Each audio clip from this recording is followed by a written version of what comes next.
En daarna hebben we een huldiging van de hengsten die worden doorverwezen uit groep 1, 2 en 3. Dus na de eerste 3 groepen willen we graag eigenaren fokkers bij hun hengsten. Die worden aangewezen voor de voorrijdagen. De tweede bezichtiging is verdeeld over 2 dagen. Totaal zijn er, dacht ik, 102 hengsten. Verdeeld over 7 groepen per dag.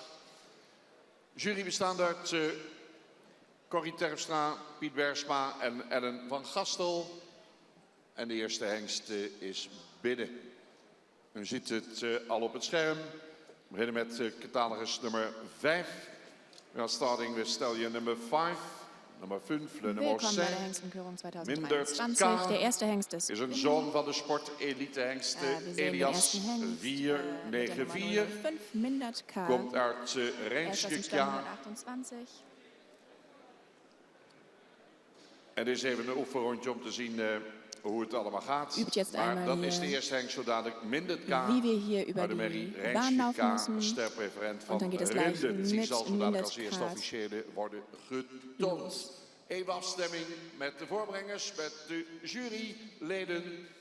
Es findet eine Abstimmung statt mit den diversen Menschen, die mitorganisieren und mit der Jury.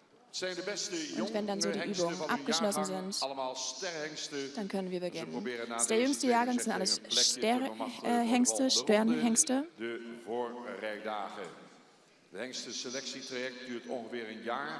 Die Hengstenselektie dauert ungefähr ein Jahr. Von der ersten Körung bis zum Abschluss der zentralen Prüfung. Van de meer dan 300 hengsten die zich aanmelden voor de eerste bezichtiging. Eind november. In der ersten Besichtigung, die im November stattgefunden hat, waren 300 Pferde angemeldet. Als de hengst wordt ingeschreven als goedgekeurde hengst, dan krijgen ze ook een nummer mee. Und es gibt eine Nummer für das Pferd, sobald der Hengst zugelassen worden ist durch die KNFPS, die Vereinigung des Königlichen Friesischen Pferdes. We zijn alweer een paar jaar dat we presentatie in de tweede bezichtiging aan de hand doen. Geen kooi meer. Seit ein paar Jahren tun wir eine Präsentation an der Hand und nicht mehr in Käfigen. Das ist abgeschafft worden.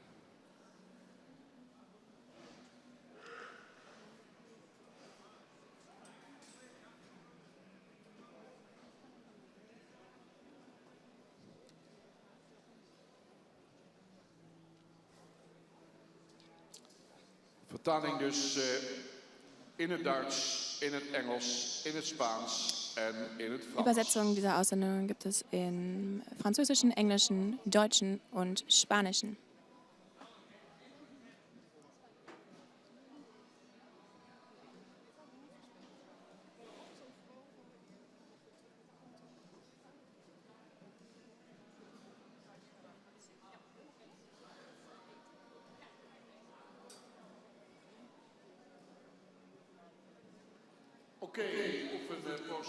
Okay, die Übung ist abgeschlossen. Wir sind fertig und bereit, um loszulegen.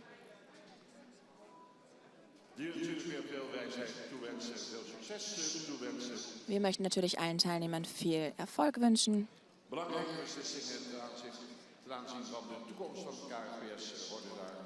Wichtig in Bezug auf die Zukunft des KNFPS sind unsere Jurymitglieder, die natürlich die Entscheidungen hier treffen.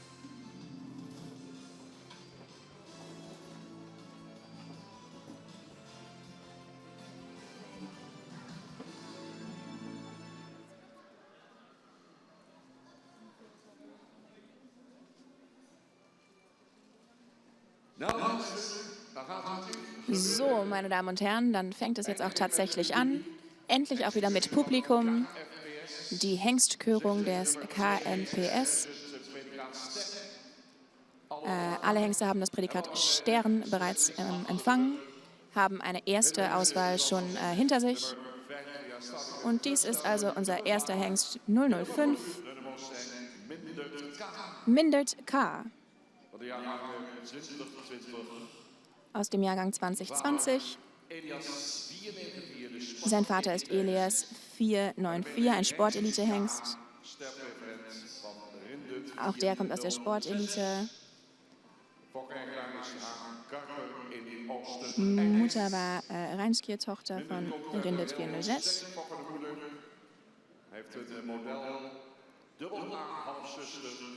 Mindes kommt von einer sehr starken Zuchtmutter, hat ein Modell AA Halbschwester, und auch Ernst K., der sehr erfolgreich war unter Britt Mois, ist ein Halbbruder von Mindet. Kommt aus Stamm 128, aus dem auch Leffert 306, Reihe 337, Ulbert 305, Felke 395 und Tietze 428 kommen. Elias und Rindet, wir haben begonnen mit der Nummer 5.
Wie bereits erwähnt, findet diese zweite Besichtigung am 12. und am 13. Januar statt.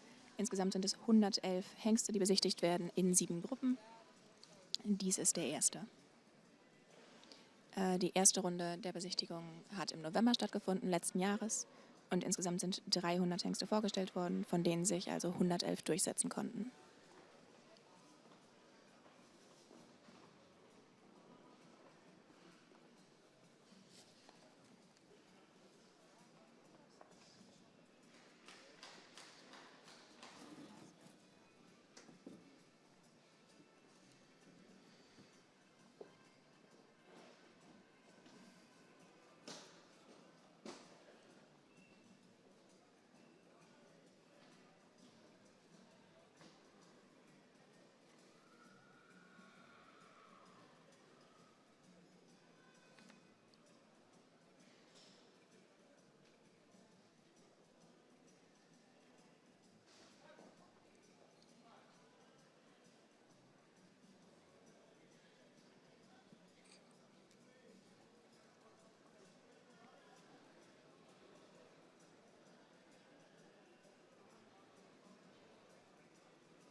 Dann sehen wir jetzt den Hengst Nummer 052. Die Nummer 052. Nächster Hengst Nummer 52.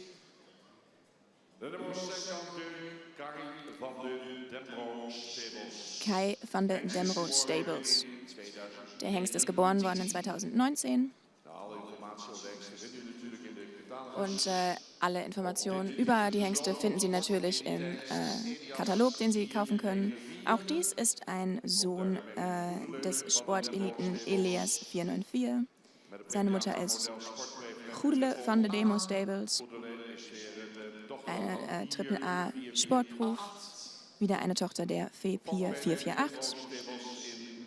Der Züchter sind die Demro Stables in Mierlo und gegenwärtig ist er im Besitz von Spaan Nieberts und Baron Nieberts. Sowohl seine Mutter als auch seine Großmutter sind zu Zuchttag-Champions-Siegerinnen ausgerufen worden. Die Nummer 052, ein Mix aus Elias 494 und Goedele van de Demo Stables. Auf dem Bildschirm sehen Sie jetzt die verschiedenen Zuchtwerte und bereits erbrachten Leistungen, sowie auch das Stockmaß von 168 cm.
In dieser ersten Runde der Hengste sehen wir die Nachkommen der Hengste Elias und Menne.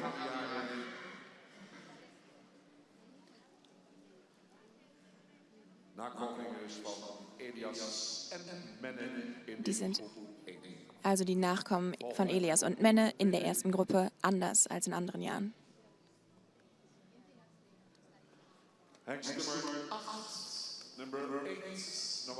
Jetzt sehen wir Hengst Nummer 008, Jackson Utegachten. Hengst aus dem Jahr 2019. Vater Sport Doppel-A, Menne 496. Seine Mutter ist Laukje van de Benninger von Dries 421. Der Züchter ist MH Schrakhorst aus Soest und der Besitzer ist J. Kleinstra aus Groningen. Deze Jackson komt uit de bekende Dijkjelijn, heb ik het over stam 38.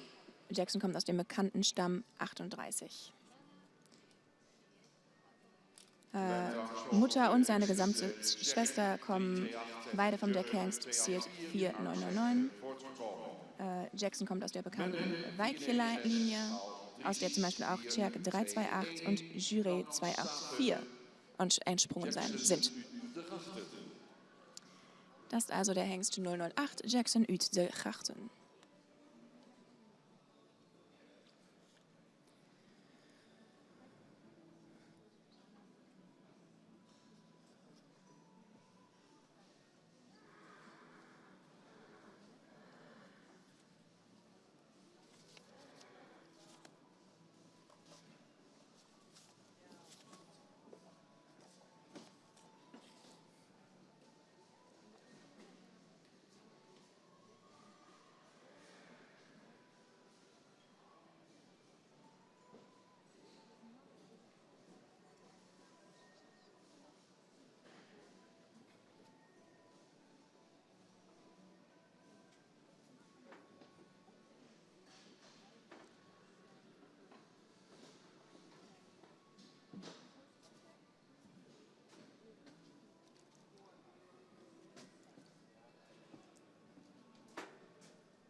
Das ist dann die zweite Besichtigung des Hengstes 026.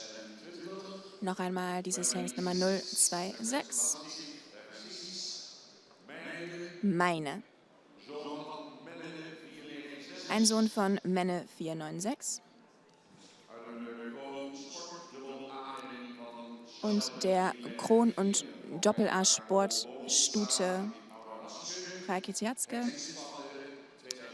Züchter und Besitzer sind O. Boonstra aus Oude-Haaske. Der Hengst kommt aus der bekannten Westerlinie, aus dem Stamm 25. Männer 496.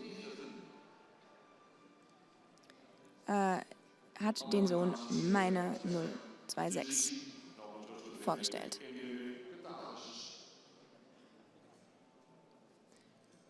Und auf dem Schirm sehen Sie wieder die interessanten Zuchtwerte, die Sie auch dem Katalog entnehmen können.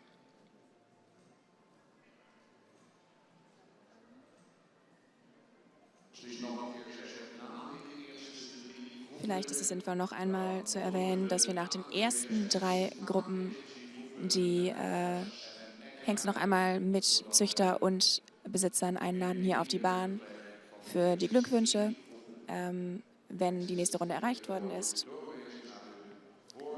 Das sind die Hengste, die zu den Vorreittagen eingeladen werden. Natürlich wird es noch eine lange Zeit dauern, bevor ein Resultat erzielt wird. Und es gibt noch weitere Hürden zu überstehen, bevor die Vorreittage tatsächlich dann ins Land ziehen. Aber nach der 3. Gruppe werden noch einmal die Hengste zurückgebeten, die eine Runde weitergekommen sind.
Immer spannend, so eine zweite Besichtigung der jungen Hengste. Dies ist Hengstnummer 172, 172,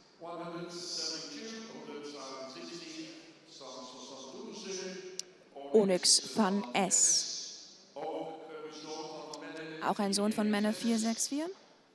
Entschuldigung, 496. Mutter ist Safira van Standards aus Face Standards 447. Züchter CH van S in Sliedrecht. Der Eigentümer ist Ralf Reinhardt aus Brüssel. Sowohl CH van S in Sliedrecht und Albert Lübs aus Diever.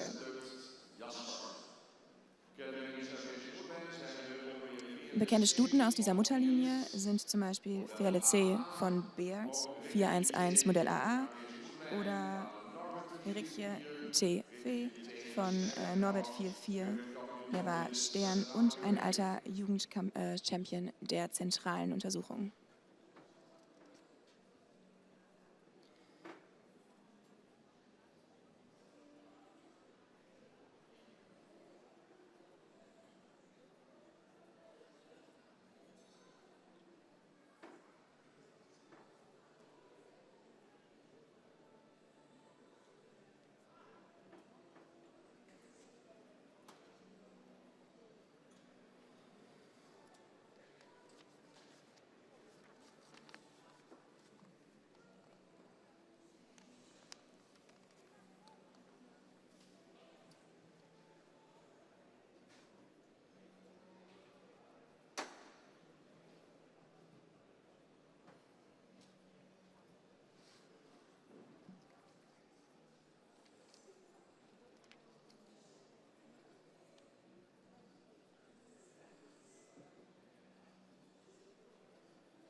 Die ersten Reaktionen des Publikums haben wir schon wieder mitbekommen. Ein paar Jahre lang mussten wir auf diese verzichten.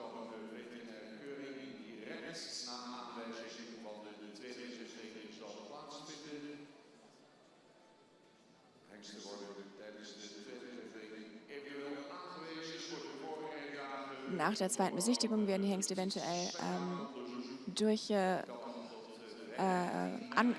angegeben für die Vorreittage. Das können Sie dann, an denen können Sie teilnehmen nach einer Spermauntersuchung, die bis zum 15. Mai noch stattfinden kann, und auch einer tierärztlichen Untersuchung, die direkt nach dieser zweiten Besichtigung stattfinden wird. Wir sehen jetzt Hengst 259.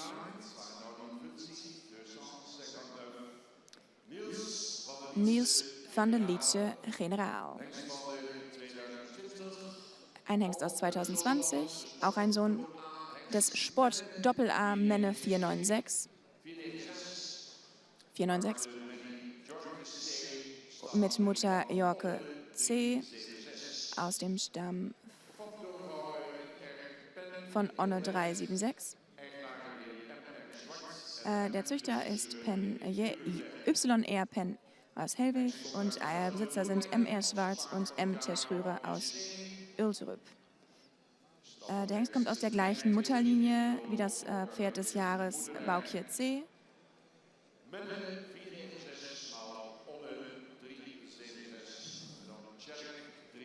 Und auch der Stammbuchhengst Meinte 490 kommt aus der gleichen Mutterlinie. Dies ist also die Nummer 259. Ein Mix aus Menne 496 und Jorke C.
Wir schauen uns die erste Gruppe in der zweiten Besichtigung an, die Söhne von Elias und Menne.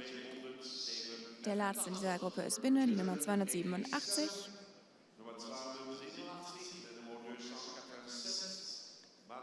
Manasse van Oostenburg. geboren 2020 als Sohn von Menne 496 und Andrea van Oostenburg, eine Sterstute von Ebert 419. Züchter und Besitzer ist A. de Hoek aus Drachte Compagnia. Der Hengst kommt auch aus der stark züchtenden Vesterlinie und dem Stamm 25. Dies ist also die Nummer 287, Manasse van Oostenburg mit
Das war die erste Gruppe, die Nachkommen von Elias und Männer.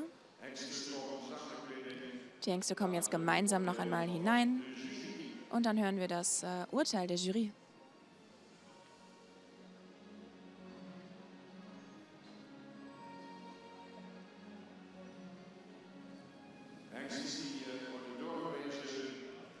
Die Hengste, die eine Runde weiter kommen, die werden in den Sommermonaten vor der zentralen Untersuchung bei den dreitägigen Vorreidachen noch weiter auch unterm Sattel präsentiert und durch der Hengstenkörungskommission beurteilt. Dabei ist wichtig, dass natürlich die Präsentation unter dem Sattel dem Gebrauchsziel näher ist als eine Präsentation an der Hand oder ganz frei. Bis zum 15. Mai muss dann noch eine Sperma-Untersuchung ausgeführt werden und direkt hier nach der zweitigen Besichtigung findet eine tierärztliche Untersuchung statt. Dies ist also Gruppe 1.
Ein spannender Moment, meine Damen und Herren.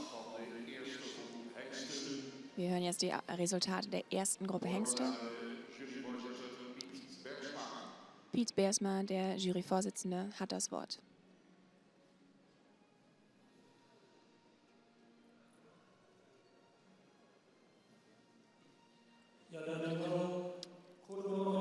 Danke sehr. Einen guten Morgen. Einen guten Tag ist es eigentlich schon. Es ist schon wieder später. Nicht so oft, dass wir mittags anfangen mit einer Körung. Auch noch ein frohes neues Jahr an alle. Wir haben mit der ersten Gruppe angefangen. Die Nachkommen von Elias und Männer. Wir fangen an mit Nummer 5.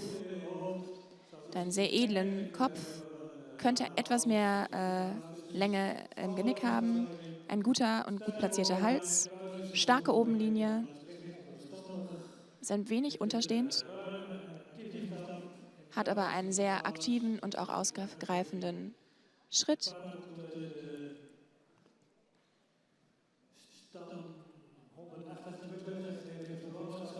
Kommt aus Stamm 28.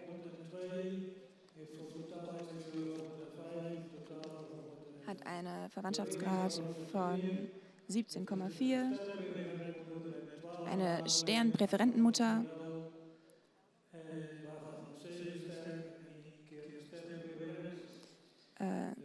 7-mal Ster und einmal Sterpräferenz. Auch die Muttersmutter ist eine Sterpräferentenstute, hat 7 Nachkommen mit 7 Sternen. Dieser Hengst wird den Vorreitertagen anbefohlen, wenn und falls die tierärztliche Untersuchung positiv ausfällt. Dann kommen wir zu Nummer 52. Auch ein Hengst mit einem edlen Kopf, viel Behaarung, einem vertikalen Hals, sehr starke Obenlinie, starke Verbindungen. Die Gruppe könnte etwas länger sein, die ist ein wenig zu gebogen, sehr horizontal gebaut, gute Beinqualitäten. Das Pferd hat einen Verwandtschaftsgrad von 17,6, Blut von 101, ein gesamter Index von 105 aus Stamm 139. Die Mutter ist eine Sport-Triple-A-Stute. Großmutter ist Modellsport Präferent Triple-A mit 13 Nachkommen, wovon eine Modellsport und 4-mal Sterne. Auch diesen Hengst möchten wir gerne bei den Vorreittagen sehen.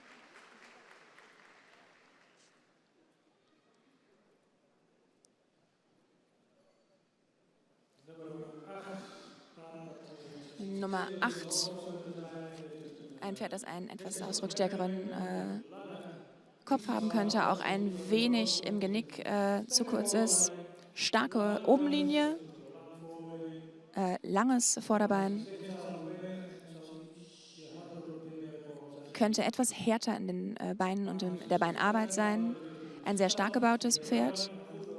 Ein weiter ausgreifender Schritt. Starkes Hinterbein im Trab. Das Paar hat eine Verwandtschaft von 18,2, eine Blut von 98, ein Exterieurindex von 108 und ein Gesamtindex von 108, kommt aus Stamm 38. Seine Mutter ist eine Sternstute, Großmutter ist eine Stammbuchpräferentin mit 10 Nachkommen, eine Kronstute, 3-mal Sterne und auch ein Stammbuchhengst. Nämlich Seared kommt von dieser Mutter. Auch diesen Hengst sehen wir gerne bei den Vorreittagen, wenn und falls die tierärztliche Untersuchung positiv ausfällt. Nummer 26. Ein Pferd, das einen ausreichend edlen Kopf hat. Etwas mehr Halslänge wäre wünschenswert. Eine sehr starke Obenlinie. Die Gruppe ist ein wenig steil und kurz.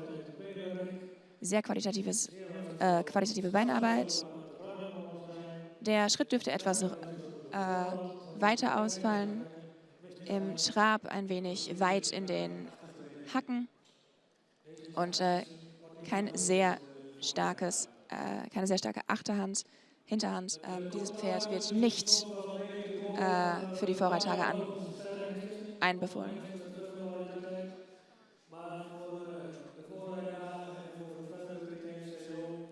Dieser Hengst ist ein gutes Pferd und hat viele qualitative Vorzüge, aber für die Vorreittage sind sämtliche Standarde angezogen worden und dafür hat es leider nicht gereicht.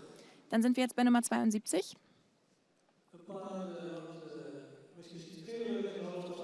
Ein Pferd, das einen edleren Kopf haben könnte. Der Hals ist lang und sehr vertikal. Eine sehr starke Obenlinie. Die Gruppe ist anständig. Eine anständige Länge in den Vorderbeinen. Die Hinterbeine stehen gut.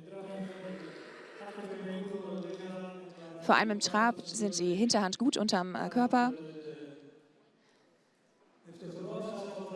Das Pferd hat einen Verwandtschaftsgrad von 18,1, eine 98er Blutwerte, 108 in der Bewegung, kommt aus dem Stamm 104. Die Mutter ist eine Doppel-A-Sternstute, Auch die Großmutter ist eine Sternstute mit 3 Nachkommen, von denen eine einen Stern bekommen hat. Auch dieser Hengst wird weiterempfohlen für die Vorreittage.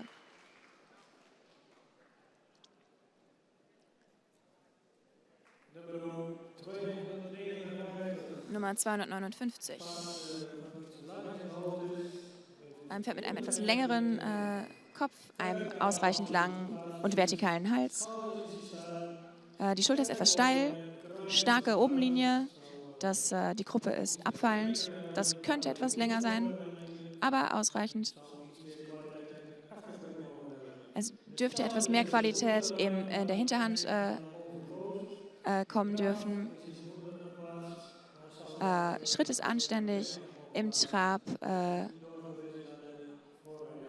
könnte etwas dynamischer sein, wird nicht weiterempfohlen für die Vorreittage.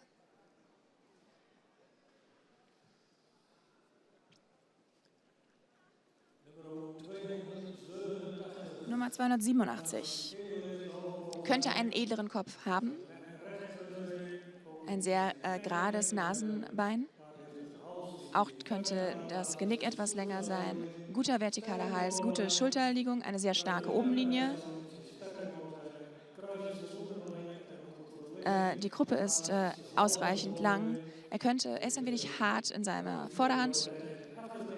Auch in den Hinterbeinen könnte etwas mehr Qualität sichtbar sein. Der Schritt ist anständig, im Trab ausreichend bergaufwärts.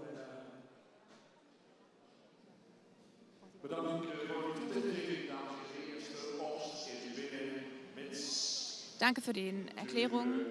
Die erste Runde haben wir geschafft.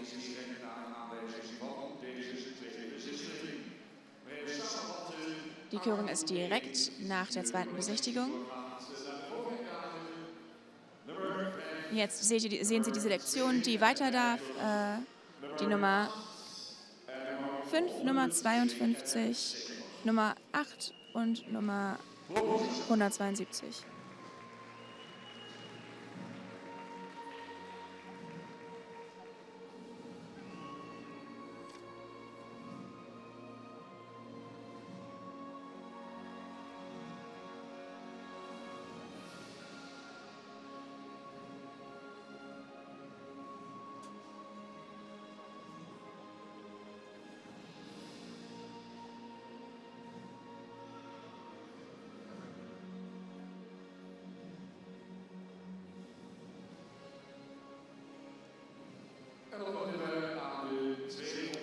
Dann machen wir weiter mit der zweiten Gruppe.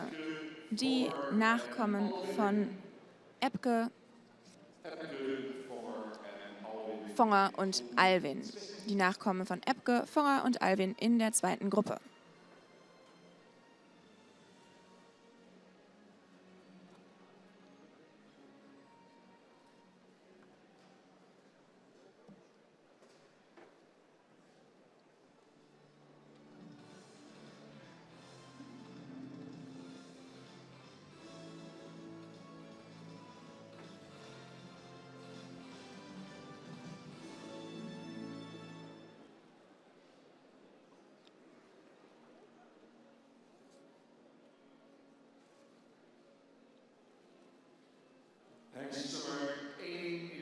Hengst Nummer 001 ist mittlerweile auf der Bahn. Nummer 001.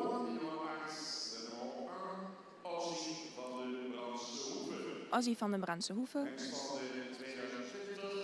Hengst aus 2020. Sohn von Sportelite AAA Epke 474.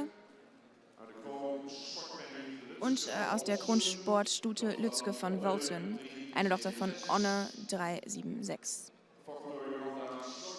Züchter ist J. Slotjes aus Rückven und die Besitzerin sind der Friesenstall Manel in St. Johannes.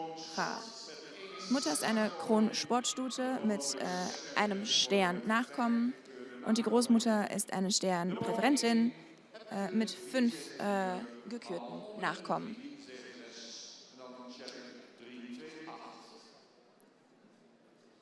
Epke 474 und Lützke von Wolten aus Onne 376.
Nummer 1 geht in die Nachkörung, denn er ist jetzt nicht regelmäßig.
Hengst Nummer 009. Nummer 9 ist der nächste Hengst. Mano van Birmania. In 2020 geboren.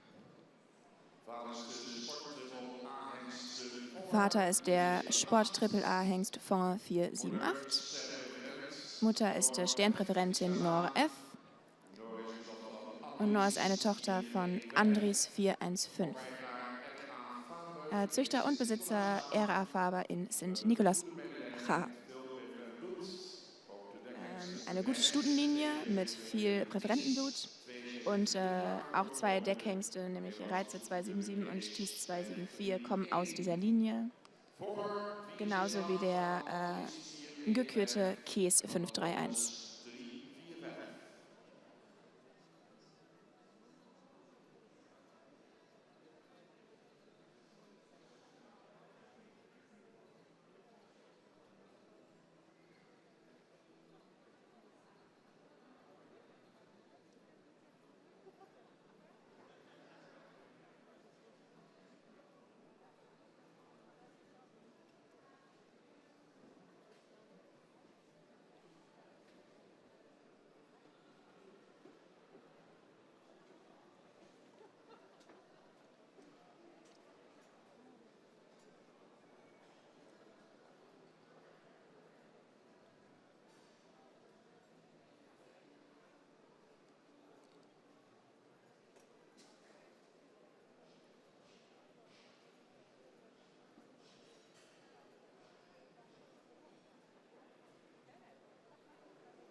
Hengst Nummer 033 betritt jetzt die Bahn für die zweite Besichtigung, die Nummer 33. Meinte van der Marne. Geboren im Jahr 2020. Ein Sohn von Alvin 469, Alvin 469. Alvin ist Sportpräferent AAA. Seine Mutter Famke van der Marne, eine Sternstute aus Arjen 417. Gezüchtet ist der Hengst worden durch D. von Focken-Bulswald und wird gegenwärtig besessen von EBH von Onensen in Anzen. Aus dieser Linie kommen sehr viele bekannte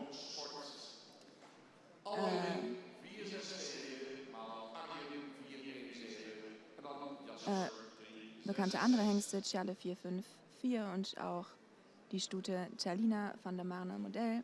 Von der Marne kommt aus der gleichen Linie, sie ist ein Modellsport und eine Kronsportstute.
Hengst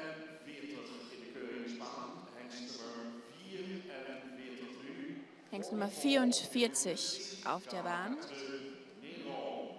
Nummer 44, Nero aus 2020. Auch ein Sohn von Albin 469.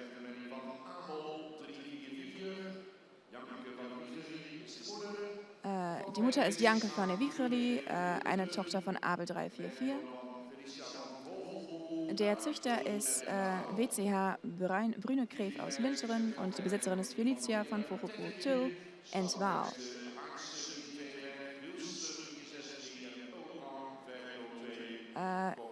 Die Bigeri-Linie ist sehr bekannt in der Zucht, genauso wie die Familie Van der Veer als Teinje.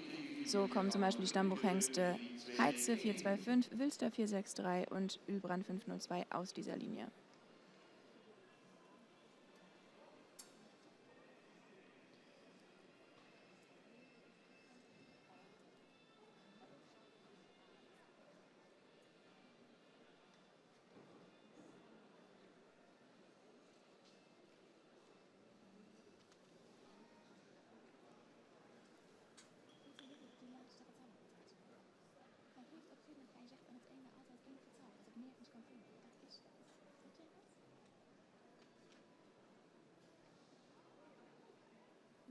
Das wahrscheinlich. Das von Schrinji geht schon jetzt mal.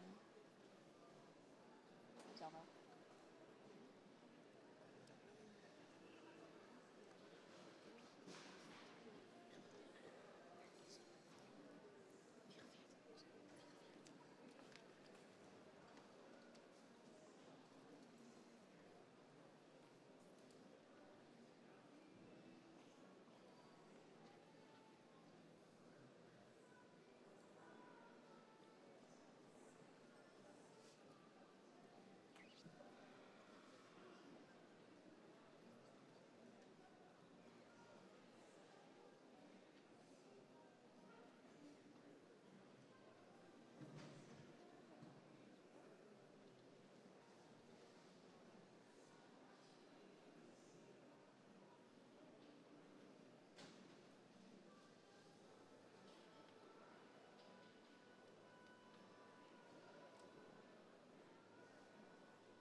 Die zweite Besichtigung von Hengst Nummer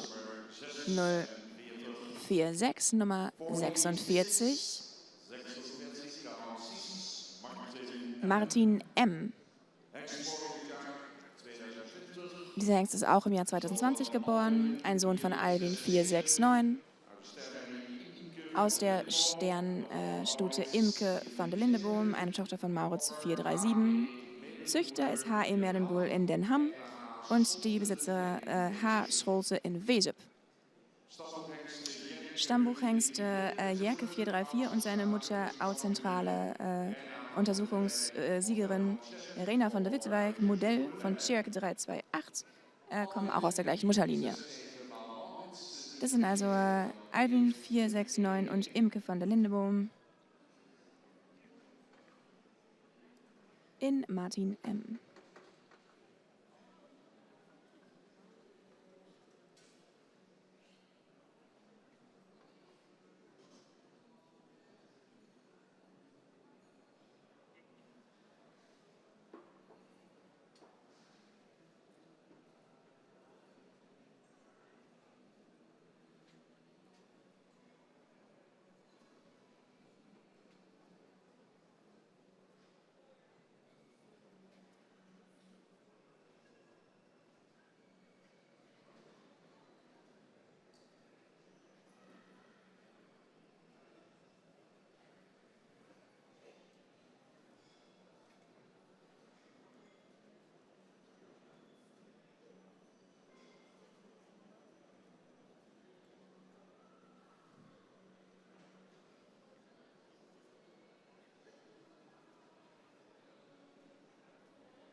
Dann machen wir weiter mit der zweiten Besichtigung der Nummer 272, die Nummer 272.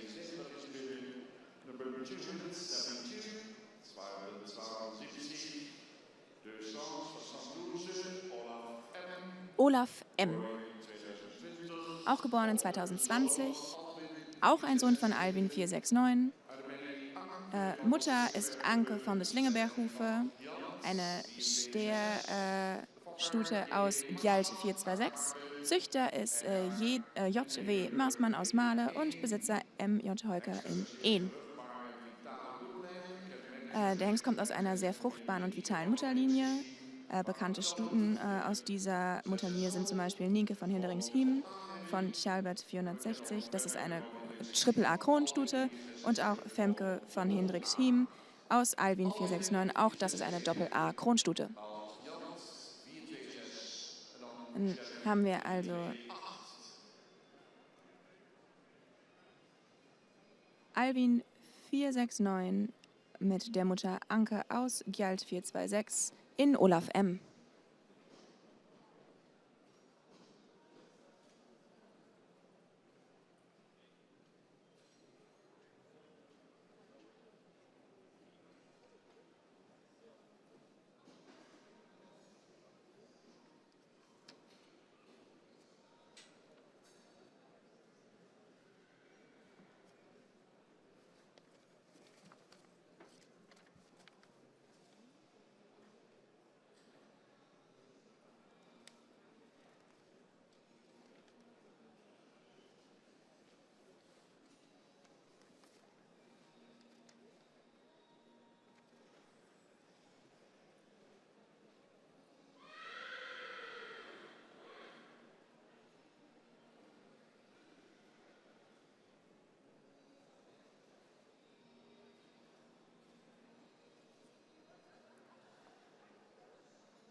So, dann kommt jetzt die zweite Gruppe Hengste gemeinsam herein, um die Resultate der Hengstenkörungskommission entgegenzunehmen. Die Nachkommen von Epke, Fonger und Alvin.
Dann gehen wir jetzt zur Resultatrunde der zweiten Besichtigung in der zweiten Gruppe.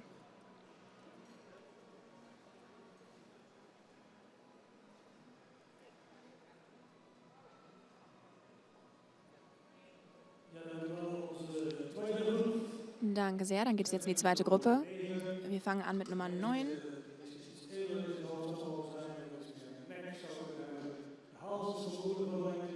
Eingangs mit einem edlen Kopf, der ein wenig länger im Genick sein könnte. Hals ist ausreichend, eine sehr starke Obenlinie, auch gut in der Gruppe, eine gute Lage. Er könnte etwas mehr Vorbeinlänge haben und ein wenig mehr Qualität im Vorderbein.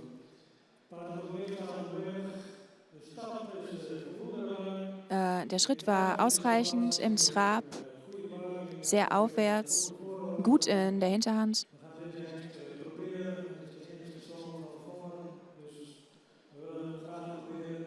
Dies ist der erste Sohn von Fonger und darum wollen wir ihn gerne weiter ausprobieren. Verwandtschaftsgrad von 17,7. Ein Index für Interieur 107. Totalindex Bewegung 108, kommt aus dem Stamm 22.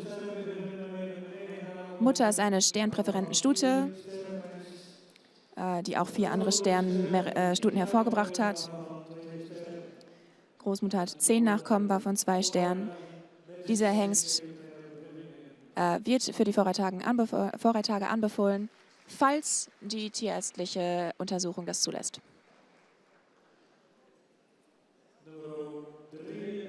Nummer 33. Pferd edel genug im Kopf. Er könnte etwas mehr Genicklänge haben. Der Hals ist ein wenig kurz und ein wenig tief in der Brust. Starke Obenlinie. Die Gruppe ist etwas kurz. Wir hätten gerne etwas mehr Vorderbeinlänge gesehen. Im Schritt ausreichend, auch wenn wir hier und da ein wenig Kraft vermisst haben. Im Trab ausreichend aufwärts. Sehr deutlich in der Länge. Die Hinterhand hätte etwas dynamischer sein können, wird nicht weiterempfohlen für die Vorreittage.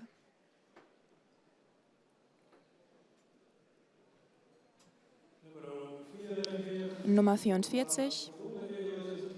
Auch ein Pferd, das ausreichend edel ist im Kopf. Hals und Genick sind ausreichend lang. In der Obenlinie könnte die Gruppe etwas stärker angeschlossen sein können. Das Pferd könnte korrekter im Vorderbein stehen. Steht ein bisschen vorgebeugt. Im Schritt ausreichend. Auch im Trab ausreichend, aber er dürfte die Hinterbeine weiter unter dem Körper platzieren und wird darum nicht empfohlen für die Vorreittage. Nummer 46. Ein sehr edler Kopf, ein wenig schwer im Hals. Eine starke Obenlinie, Gruppe ausreichend lang. Ein wenig gebogen in der Gruppe, ausreichend langes Vorderbein. Schritt ist ausreichend, geht sehr gut durch den Körper und im Trab ausreichend in der Hinterhand. Pferd hat eine Verwandtschaft von 18,6, eine Blutsvermischung von Exterieur 108, Bewegung 109, kommt aus dem Stamm 74. Mutter ist eine Sternstute mit 3 Nachkommen, einmal Stern. Die Großmutter ein Stern mit 8 Nachkommen, zweimal Stern, wird auch weiterempfohlen für die Vorreittage.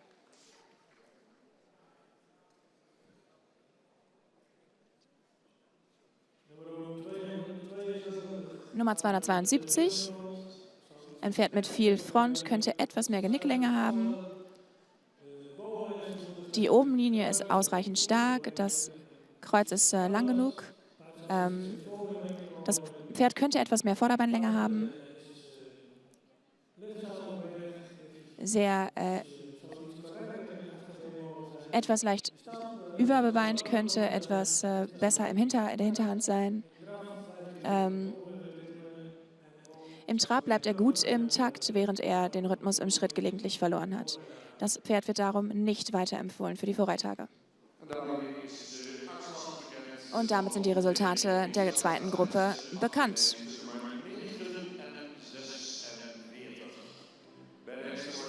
Weiterempfohlen werden die Pferde 9 und 46. Wenn die tierärztlichen Untersuchungen in Ordnung sind, dann kommen sie nach Gruppe 3 wieder zurück. Dann werden nämlich alle für die Vorreittage empfohlenen Hengste zusammen mit ihren Züchtern und Besitzern noch einmal gehuldigt. Das war die zweite Gruppe. Und wir gratulieren den Pferden 9 und 46. Dann gehen wir jetzt in Gruppe 3 mit den Nachkommen der Pferde Johannes und Thiemen. Johannes 484 und Thiemen 503.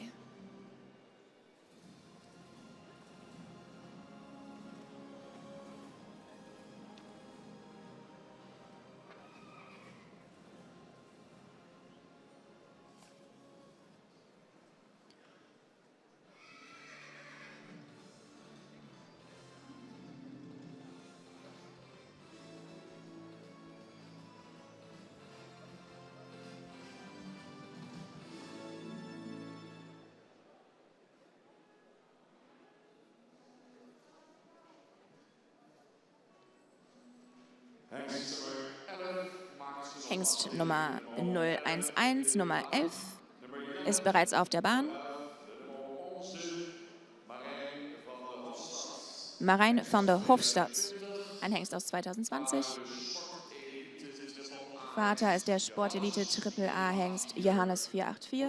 Mutter Doutzen van der Hofstadt, eine Kronsportstute aus Beat 411. Züchter und Besitzer F. Algra aus Audecha. Der Halbschwester dieses Hengstes ist eine Kronsport AAA-Stute Dauwina van der Hofstadt, die aus Charle 454 gezüchtet ist und 83 Punkte im IBOP bekommen hat, im individuellen Eignungstest der Pferde. In dieser Linie kommt auch die sehr nachhaltige Dietske van der Hofstadt, der Precht aus Lammert 260.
Die dritte Gruppe, die zweite Besichtigung. Sie sehen jetzt die Nachkommen von Johannes und Thiemen. Das ist Nummer 36, Nummer 036. Marquise van de Heemstede. Sohn von Johannes 484 und Lady Nora von der Helmstede, eine Sternpräferentenstute. Sie ist eine Tochter von Norbert 444. Züchter und Besitzerin ist Frau J.G. Peek-Lanset in Houten. Die Schwester Amalia von der Helmstede ist mit 3 Jahren zum Zuchttagssiegerin ernannt worden. Und in der Mutterlinie gibt es viele Prädikate. De Bos Zorgtak von Stamm 50.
Dann sehen wir jetzt Hengst Nummer 16 hereinkommen, Nummer 16016 in der zweiten Besichtigung.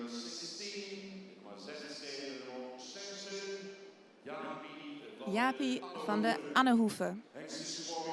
Der Hengst ist in 2019 geboren. Sohn von Thiemen 503. Ein Sport-Triple-A-Hengst. Und der Stute Helly van de Zuiderwald, ein Modellsport-Präferentin von Tjerk 328. Gezüchtet von Jea M. de Wit in Heemskerk und der Besitzer ist J. Kleinstra in Groningen.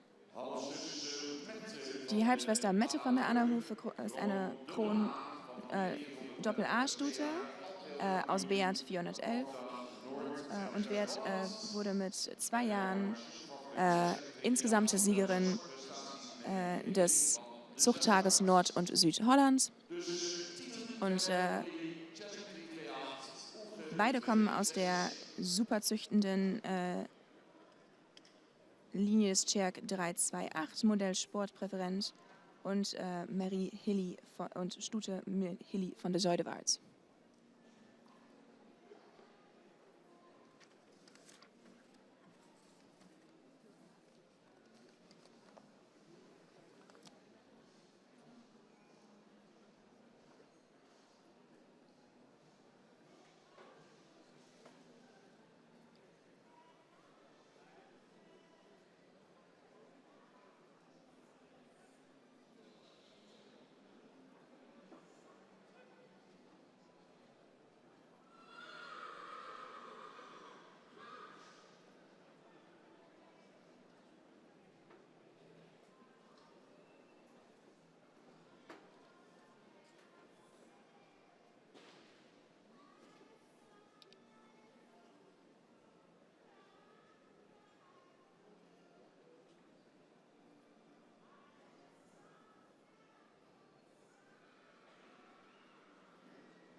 Es ist wirklich schön, meine Damen und Herren, ab und zu von Ihnen eine Reaktion zu hören und mitzubekommen. Es ist so schön, dass das wieder möglich ist und geht, nachdem wir es 2 Jahre lang nicht mit Publikum mitmachen durften hier. Wir sehen jetzt Nummer 094, die Nummer 94, Melbius von Stahl Powells. Vater ist Thiemen 503, Mutter Cruyff von der Shamrock, eine Sternenstute aus Hessel 480, gezüchtet von Herrn Chris Powells und Besitzerin ist G.A. Baumer in Aldeboom.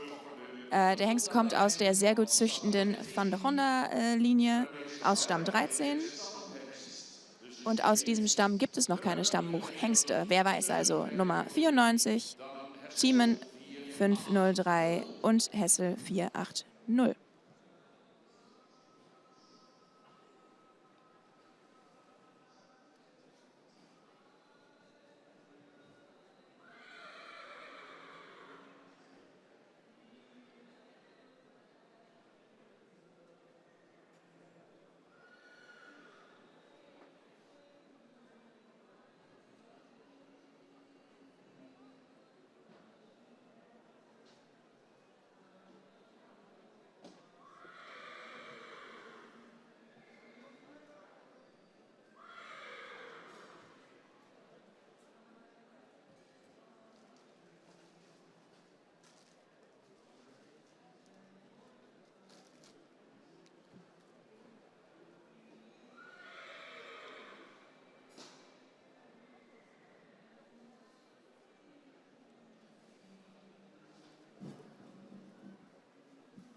Bezien bij de jongen hengstnummer 210. Nummer 210 in de tweede bezitting. Nummer 210, 210 in der zweiten Besichtigung. Jille van der Klei. Hengst ist geboren in 2019. Vater Thiemen 503. Mutter Tjalda van Markzate aus Schalke 397 und eine Sternpräferentenstute. Gezüchtet durch A. Dijk und Frau S. Holwerde Anjum. Und das sind zusammen mit R&G Lebenstreu Kolum auch die Besitzer. Der Halbbruder Tjuke van der Klei von Barte 472 wurde in 2018 für die zentrale Untersuchung einbefohlen.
Und dann jetzt, meine Damen und Herren, Hengst Nummer 215, 215, 215.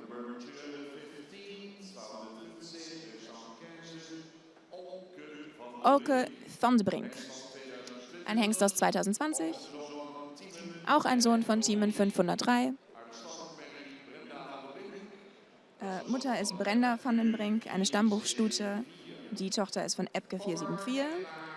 Züchter und Besitzer ist die Gemeinschaft Noteboom Scholte in Vegelingsoord.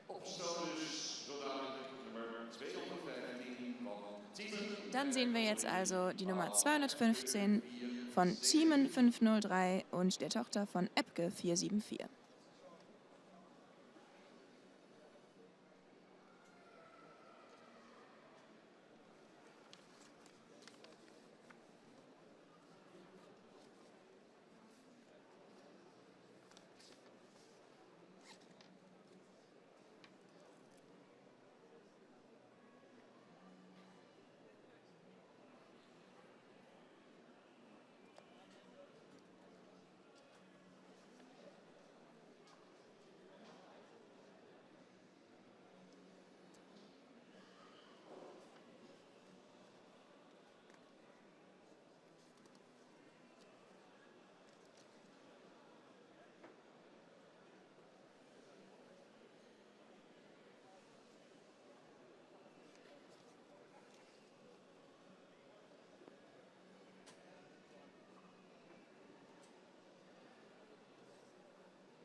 Hengst Nummer 217, 217.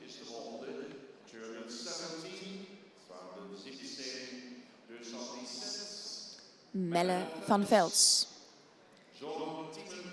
Sohn von Thiemen 503 und Wietke van Vels, eine Tochter von Hause 425, Sternpräferenz. Gezüchtet bei H.J. Vels und Frau I.A. Vels in Napp, Westendorp. Besitzerin sind die Herren M. und P. Tuck in Vragender. Die Halbschwester dieses Hengstes ist die Grundsportstute Pück von Vels aus Norbert 444. Also Thiemen 503 und die Tochter von Heize 425.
der letzte Hengst in der Gruppe 3.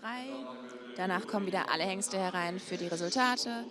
Und danach werden wir alle für die Vorreittage eingeladenen Hengste noch einmal in der Bahn begrüßen mit ihren Züchtern und ihren Besitzern. Aber erst Nummer 230, 230. Nick von Möhlünteren. Ein Sohn von Team 503 aus der Modell AAA-Stute Salvador von Lütke-Pinium, eine Tochter von Hessel 480. Züchter und Besitzer ist A. Thomassen in Lünzeren. Der Hengst kommt aus der großartigen von Lütke-Pinium Mutterlinie. Die Mutter dieses Hengstes, Salvador von Lütke-Pinium aus Hessel 480, wurde in diesem Jahr zum Modell ausgerufen und wurde auch Champion, Meisterin, Siegerin der älteren Stuten, 7 Jahre und älter. Sie ist auch die Mutter der Präferenten im Stammbuch Beat 411, Setzke F. und der Präferenz Prestaci aus Feize 293. Und sie steht auch in der Basis der von Lütke-Pinium-Zucht.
Das war die dritte Gruppe in dieser zweiten Besichtigung der Hengste.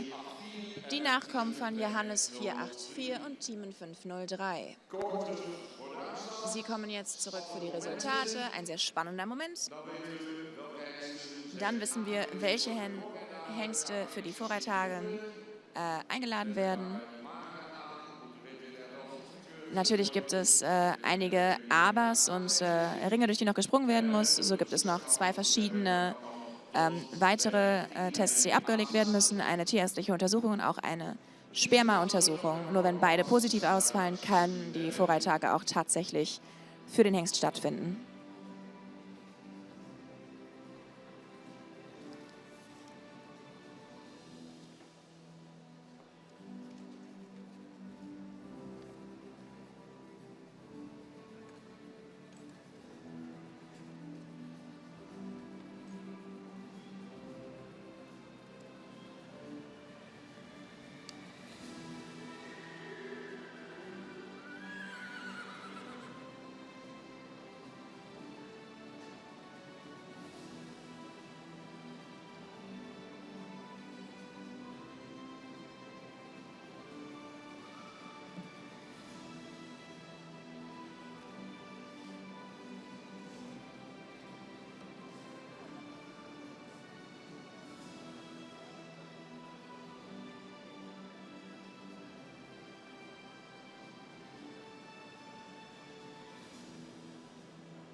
So, die Resultate der dritten Gruppe Hengste in der zweiten Besichtigung.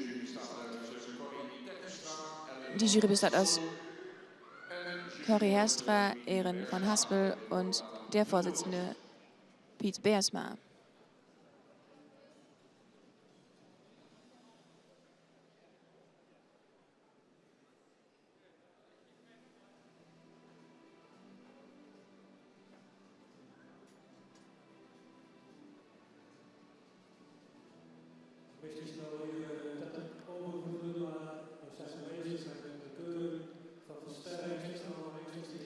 Wir wissen, dass wir wieder ein bisschen über der Zeit sind, aber wir sind damit beschäftigt, hier großartige Hengste und Sternhengste zu beurteilen. Und das dauert natürlich auch. Es geht um die 3 Vorreihtagen. Und anhand dieser Vorreihtage werden sie eingeladen zur zentralen Untersuchung. Die Qualität ist wichtig. Die Latte liegt sehr hoch auch heute.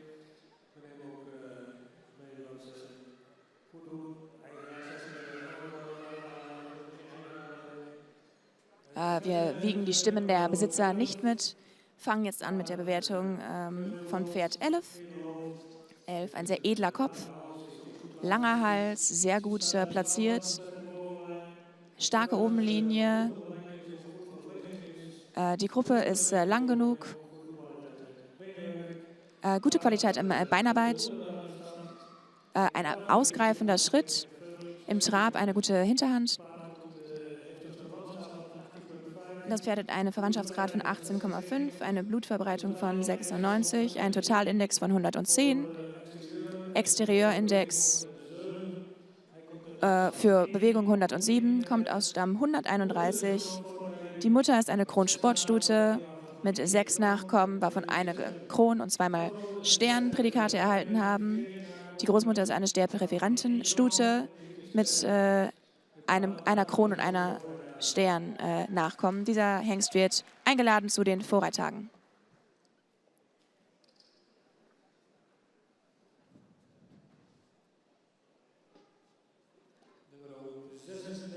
Nummer 36036. Könnte etwas edler im Kopf sein. Auch ein wenig mehr Genicklänge wäre schön gewesen. Der Hals ist lang genug. Etwas horizontal. Eine gute Schulterhaltung. Ein wenig gedrungen, so alles in allem. Eine ausreichende Länge in den Vorderbeinen und der Kruppe. Ein wenig steil in den Fesseln. Und die Qualität der Achter der Hinterhand ist nicht vollständig zufriedenstellend. Im Trab sehr aufwärts.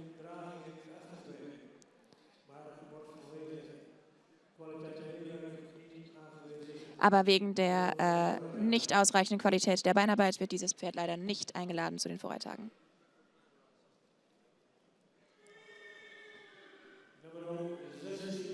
Nummer 16. Sehr edel im Kopf. Könnte etwas mehr Genick haben, ein wenig schwer im Hals. Ein starker Rücken.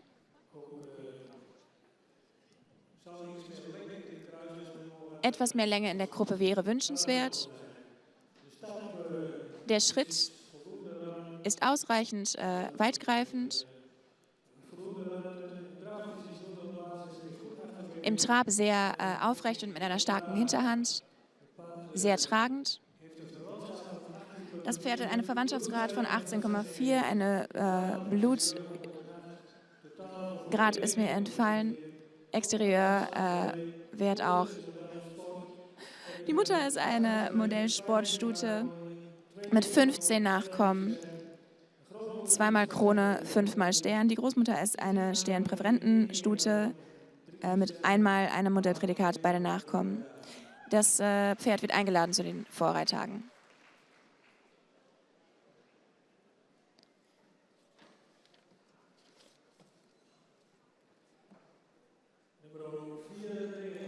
Nummer 94.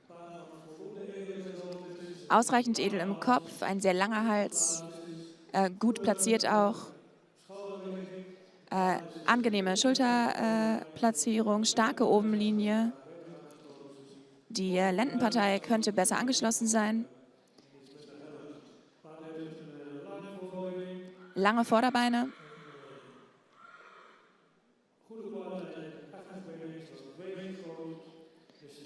Eine weiche Fessel in der Hinterhand. Der Schritt hätte etwas ausgreifender sein können. Der Takt war gut im Trab, etwas mehr Rücken und könnte das Pferd die Hinterhand etwas mehr unter den Körper bringen. Darum wird das Pferd nicht eingeladen zu den Vorreittagen.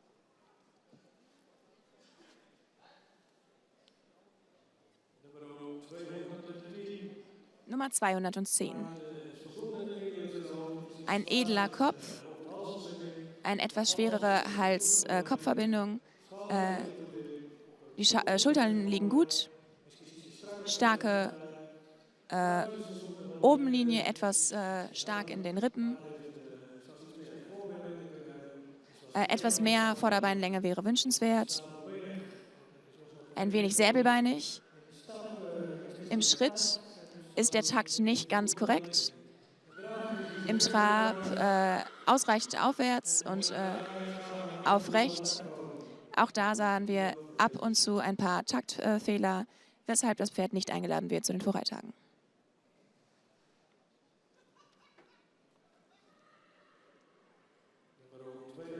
Nummer 215. Ein sehr edler Kopf, ein wenig mehr Länge im Genick wäre möglich. Der Hals ist ausreichend vertikal. Eine starke Obenlinie, die Kruppe könnte etwas länger sein. Auch die Vorderbeine könnten länger sein. Auch hier etwas säbelbeinige Hinterbeine. Der Schritt ist schön und intakt. Der Trab wird gut gebraucht, allerdings ist die Koordination der Vorder- und Hinterbeine nicht optimal und darum wird das Pferd nicht eingeladen zu den Vorreitagen.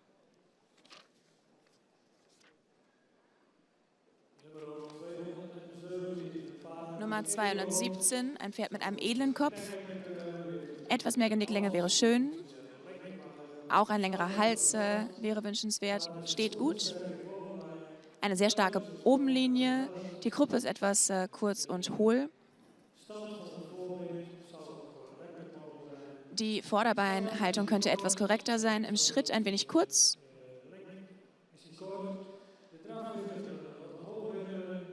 Im Trab ist der Rhythmus etwas hoch und auch dieses Pferd wird darum nicht für die Vorreittage eingeladen.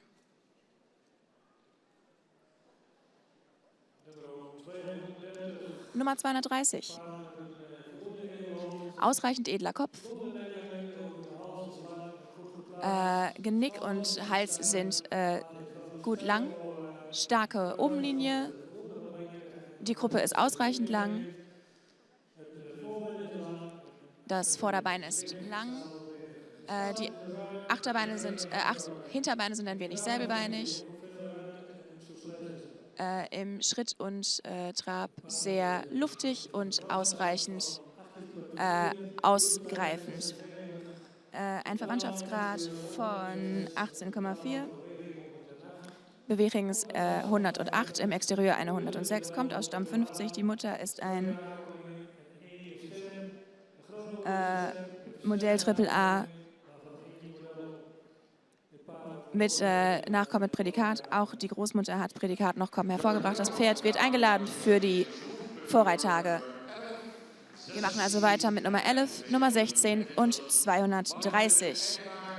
Darf ich die Züchter und die Besitzer aller bis jetzt zu den Vorreittagen eingeladenen Pferde auf die Bahn bitten? Auch die anderen eingeladenen Hengste werden zurückkommen. Das sind die Hengste Nummer 5, Nummer 8, Nummer 9, Nummer 11, Nummer 16, Nummer 36, Nummer 52, Nummer 172 und Nummer 230.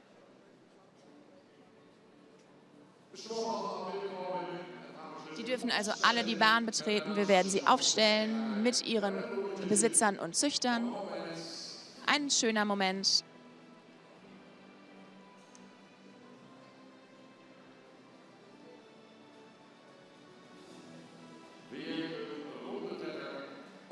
Wieder eine Runde weitergekommen,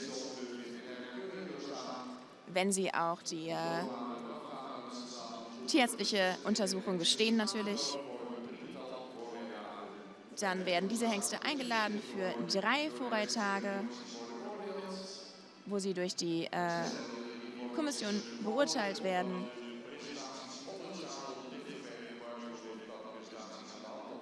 Bei den Vorreitagen wird unter dem Sattel präsentiert, da die Präsentation dichter bei dem eigentlichen Gebrauchsziel liegt als eine freie Präsentation. Die Hengste 230 und 11 stehen bereits aufgestellt.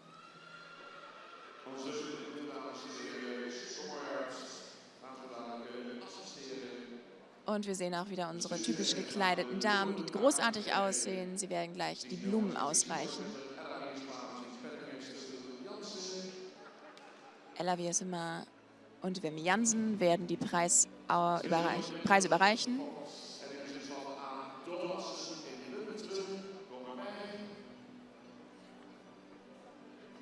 ...230 gezüchtet durch Thomas Lüncheren, kommen sie dabei.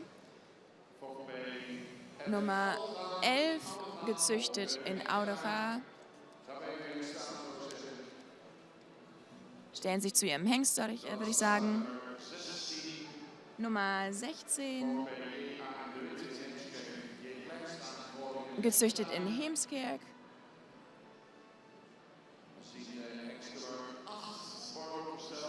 Hengst Nummer 8 sehen wir auch.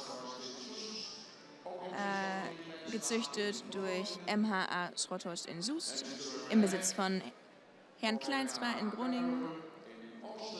Hengst Nummer 5 gezüchtet durch Herr H. Kuiper in Oosterend. 172 steht auch. Gezüchtet von CH von S. in Sliedrecht, der auch Eigentümer ist, zusammen mit Ralf Reinhard Brüssow und Albert Lüx.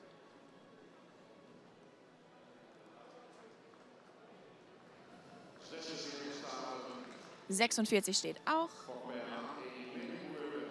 Gezüchtet aus H.E. Medeboer.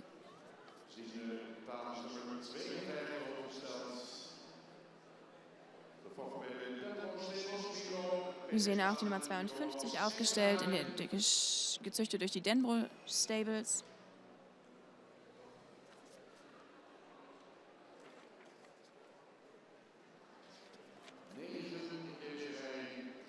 Nummer 9 in dieser Reihe.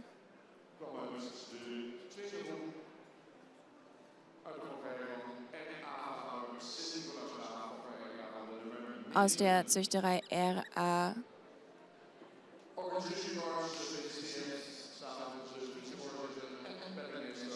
Auch die Jury wünscht natürlich einen herzlichen Glückwunsch zusammen mit dem Schatzmeister.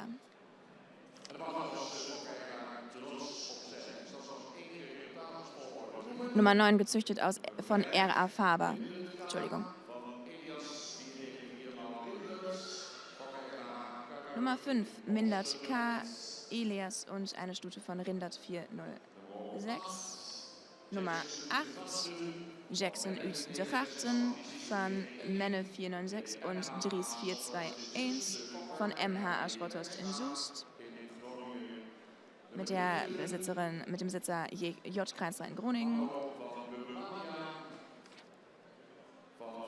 Nummer 9 Mano von Brümania, Fonger 478 und Andries 415, gezüchtet von R.A. Faber in St. Nikolausra. Nummer 11 ist Johannes 484.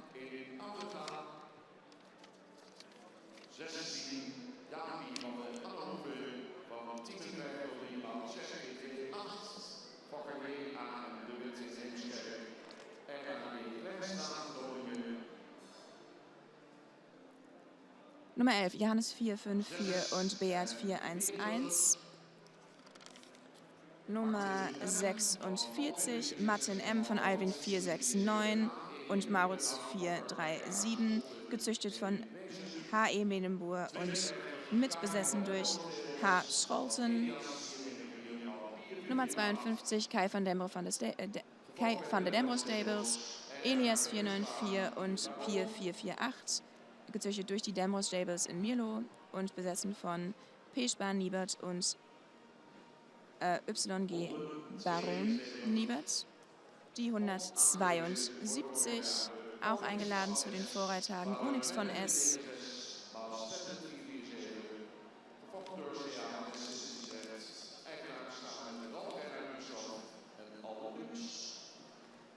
Menne 496 und Standard 447, gezüchtet von CH von S, mit einem Dreigespann an Besitzern und zum Schluss die Nummer 230.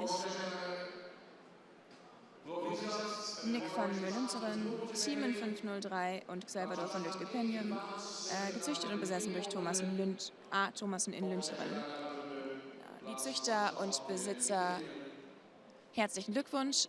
Sie können langsam Ihre Plätze wieder einnehmen. Was für ein prächtiger Moment. Wieder ein Meilenstein für diese jungen Hengste. Sie müssen noch einen langen Weg gehen. Sie sind noch lange nicht angekommen, aber dies ist der nächste Schritt in die richtige Richtung. Und dann denke ich, dass wir noch eine Ehrenrunde laufen werden. 9 Hengste aus den ersten 3 Gruppen dürfen weiter zu den Vorreitagen. Unsere Glückwünsche den Züchtern und Besitzern.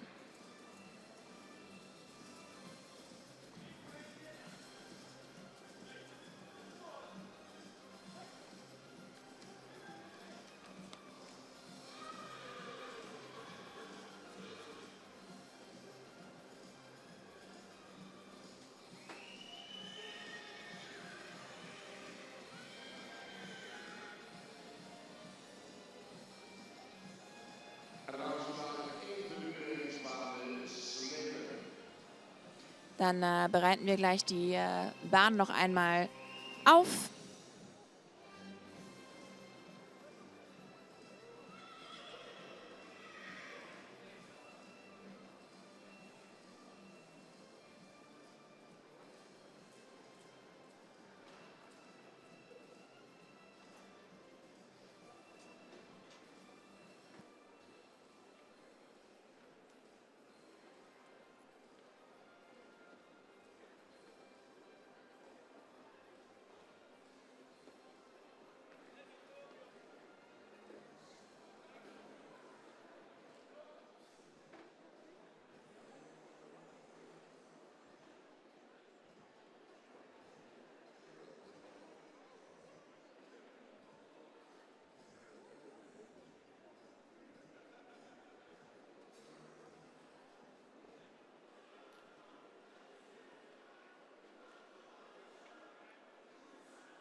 Nou, ik zie dat de baan nog goedgekeurd is.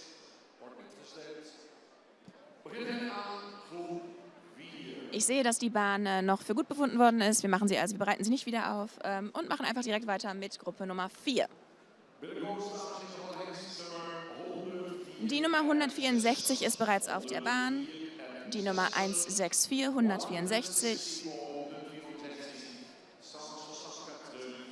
Nautchi von Sessing. Geboren in 2020. Sohn von Tide 501. Ein Sport-Triple-A-Hengst. Aus der Modell-AA-Stute Frau Kitté von Sessing. Eine Tochter von Bartele 472. Züchter und Besitzer sind die Familie Tank in Vrachender. Die Mutter dieses Hengstes ist Frau Kitté von Sessing, ist in diesem Jahr als Modell ausgerufen worden auf der Körung in Exlo. Andere bekannte Stuten aus dieser Mutterlinie sind Mencia P. von Volkert 353, ein Modell AAA, und Falke von de Zwarte Marie mit Vater Meinte 490, ein Kron Düppel-A und eine alte Siegerin der Zuchttage Zwentse Achterhoek. Das sind 2 Regionen hier in den Niederlanden. Dies ist dann also die Nummer 164, Tide 501 und Bartele 472.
Ja, schön, dass es endlich wieder funktioniert, die Hengstenkörung des KNFPS.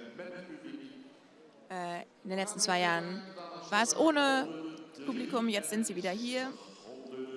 Wir machen weiter mit der Nummer 173, 173, Nummer 173. Olle van het Olde Landschap.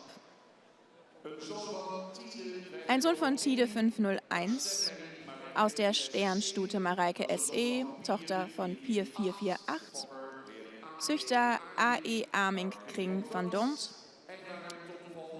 Besitzer sind T. Vormer aus Lünteren und A.E. Arming-Kring von dort, der auch der Züchter ist. Tide 501 und Pier 448.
Hengst Nummer 78 kommt herein in dieser zweiten Besichtigung.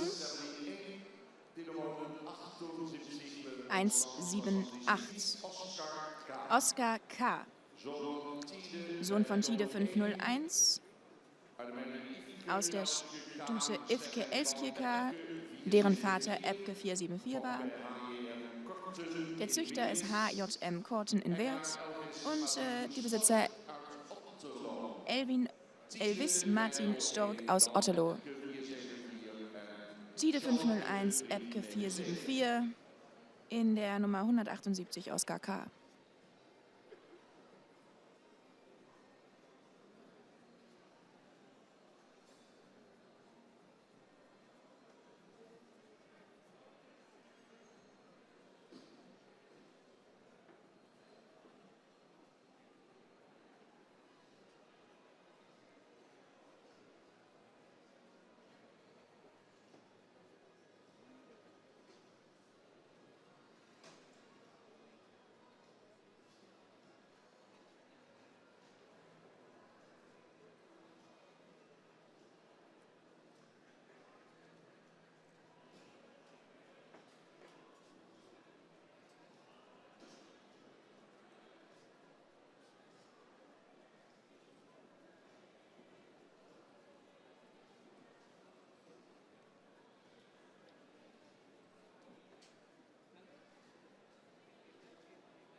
Diese vierte Gruppe ist den Nachkommen von Tide 501 und Teamen 503 gewidmet.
Door met Dann machen wir weiter mit dem Hengst Nummer 246, 246, 246. Maiko Aplonia. Vater Thiemen 503, Mutter Jenke von Bessanning, eine Sternensportstute aus Andries 415. Züchterin und Besitzerin ist Frau J.J. Lindemann von der Waal in Develop. Eine bekannte Stute aus dieser Mutterlinie ist Tineke R., eine Kronen-Doppel-A-Stute aus Felle 422 und eine alte Gesamtsiegerin am Zuchttag Het Friesche Paard in Hilwarenbeek. Thiemen 503 und Andries 415 in der Nummer 246 Maiko Aplonia.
So, meine Damen und Herren, dann sehen wir jetzt die Nummer 261, 261, die 261. Melle van Nij, Amerika. Auch ein Sohn von Team 503. Von der Stute Xenia S., eine Stern-Sportstute, Tochter von Hinne 427. Züchter und Besitzer ist H.J. Boss in Nijmegen. Die Halbschwester dieses Hengstes ist die Kronsport Doppel-A-Stute Manne von der Turmwerfenlade, eine Tochter von Tjade 454. Und der Stammbuchhengst Bastian 510 kommt auch aus dieser sehr starken Mutterlinie. Wir sehen also Team 503 und Hinne 427 in der Nummer 261 im Melle van Nij, Amerika.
Dann sehen wir jetzt den Hengst 289 hineinkommen, Nummer 289, 289.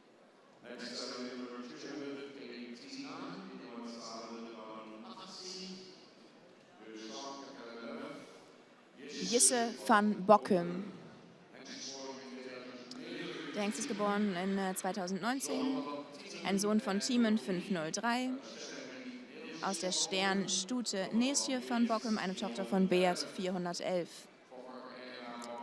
Züchter und Besitzer ist B. de Boer Ness.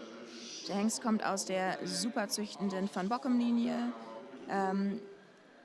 Bauke de Boer ist Züchter des Jahres gewesen in vorhergehenden Jahren. Die berühmte Anichtje van Bokkum, eine Modellsport-Elite-Präferenz.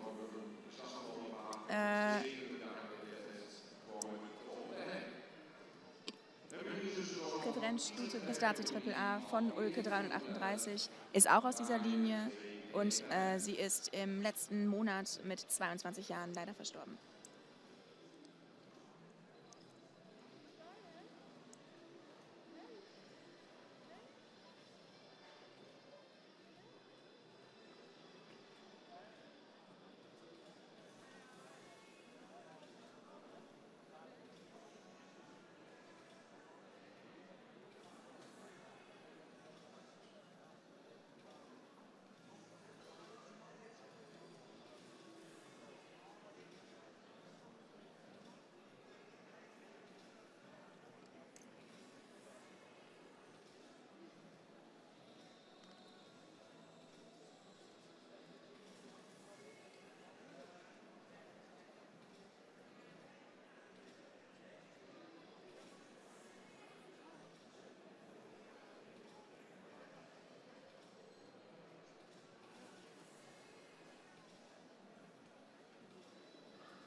Der letzte Hengst in dieser vierten Gruppe, die Nummer 291, 291, 291.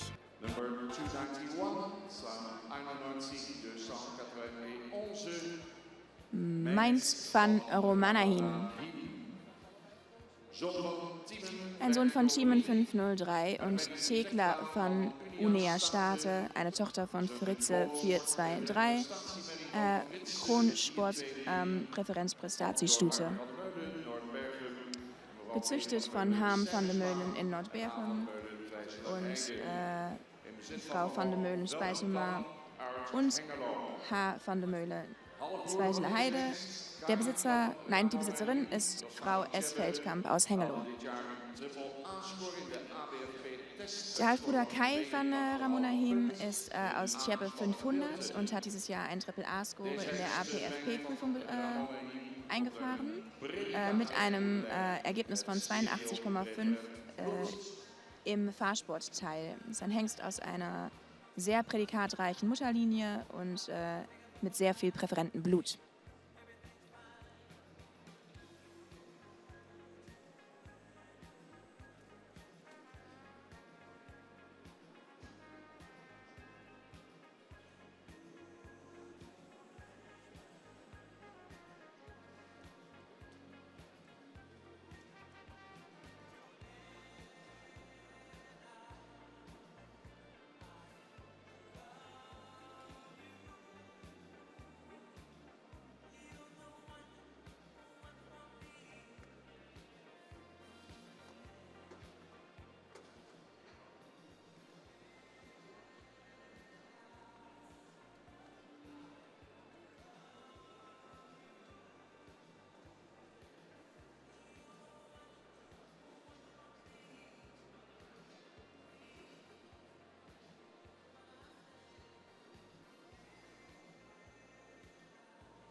Spannend wird es jetzt für die Züchter und Besitzer, meine Damen und Herren. Denn jetzt kommt Gruppe 4 wieder herein, die Nachkommen von den Hengsten Tide 501 und Chiemen 503.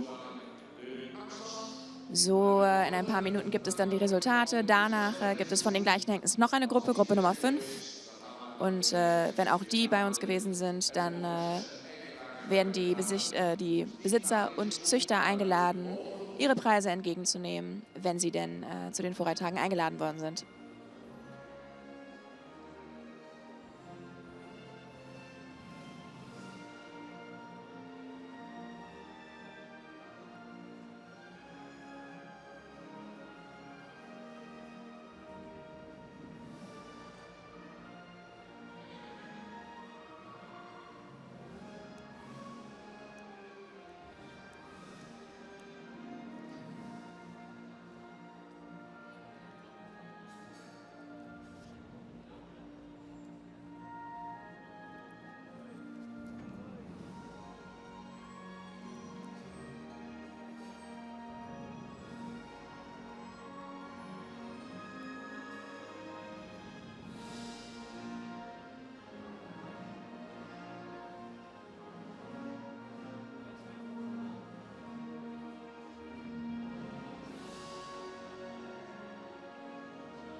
Dann erteile ich unserem Juryvorsitzenden Piet das Wort und wir hören die Resultate von Gruppe 4.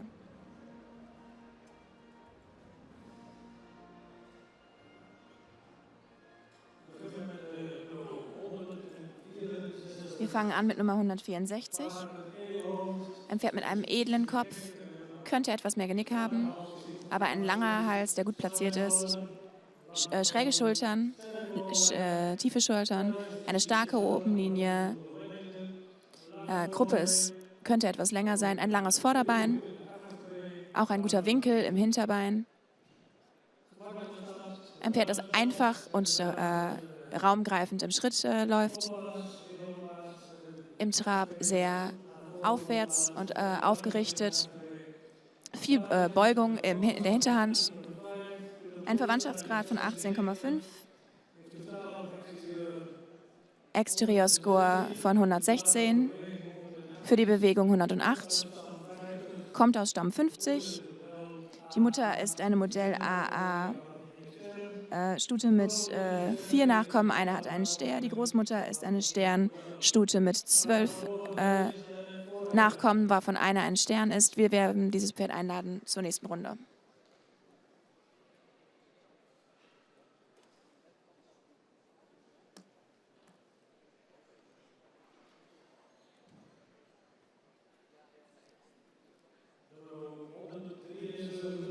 Nummer 173.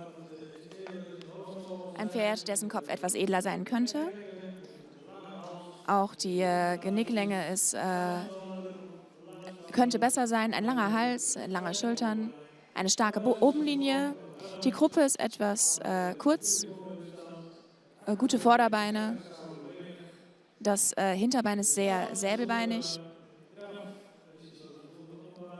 Im Schritt gut, im Trab könnte er ein wenig mehr Schwebemoment haben. Dieses Pferd kommt nicht mit auf die Vorreittage, weil der Winkel im Hinterbein zu groß ist. Oder zu säbelbeinig. Nummer 178. Ein ausreichend edler Kopf. Es könnte etwas länger im Genick sein. Der Widerrist ist sehr schön. Gruppe ist ausreichend lang. Ein ausreichend langes Vorderbein. Auch sehr säbelbeinig. Schritt ist in Ordnung. Im Trab ein wenig zu wenig Schwebemoment und die Hinterhand könnte etwas besser unter dem Körper platziert werden. Das Pferd wird nicht eingeladen zu den Vorreittagen.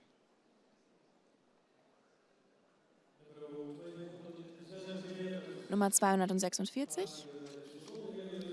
Ausreichend edel im Kopf. Könnte etwas mehr Genick haben. Hals dürfte auch länger sein. Es scheint ein wenig schwer zu sein und kommt tief aus der Brust. Die Obenlinie ist sehr stark. Die Gruppe könnte länger sein.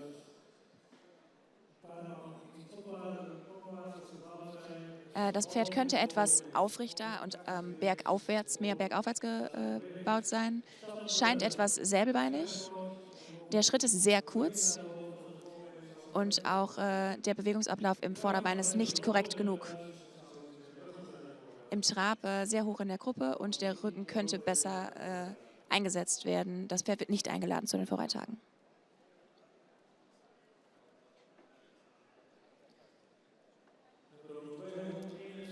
Nummer 261, ein sehr edler Kopf, ausreichend im Genick. Hals ist schön lang, sehr schwer. Eine schöne Obenlinie, Gruppe ist ausreichend. Ausreichende Länge im Vorderbein, anständige Winkel in den Hinterbeinen, ein raumgreifender Schritt, sehr viel Kraft im Schritt, im Trab, sehr aufwärts, ausreichend Stärke im Hinterbein.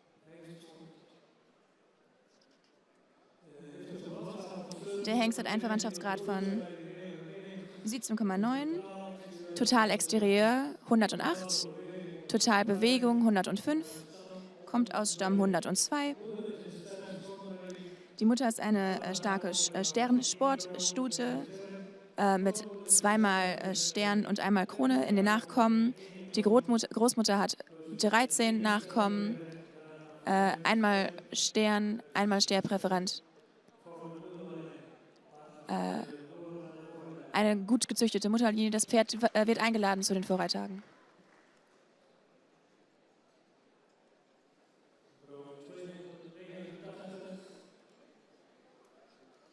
Nummer 289, Entschuldigung. Der Hals ist etwas schwer und könnte etwas länger sein.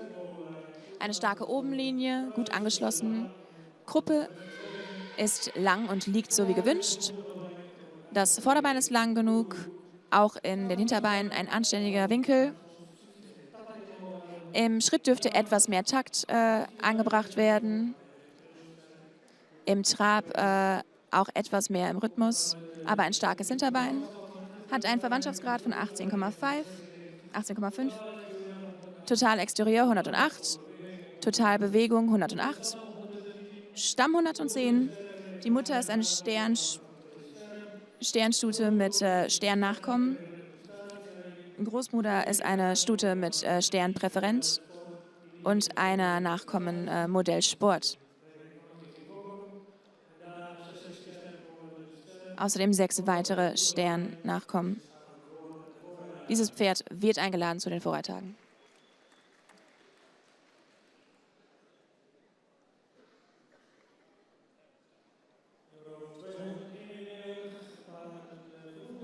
Nummer 291, ein ausreichend edler Kopf, langes Genick und langer Hals. Schultern liegen gut und sind auch anständig lang. Der Widerrist sitzt Moi im Rücken, hat eine starke Oberlinie. Das Kreuz, die Gruppe ist etwas zu kurz.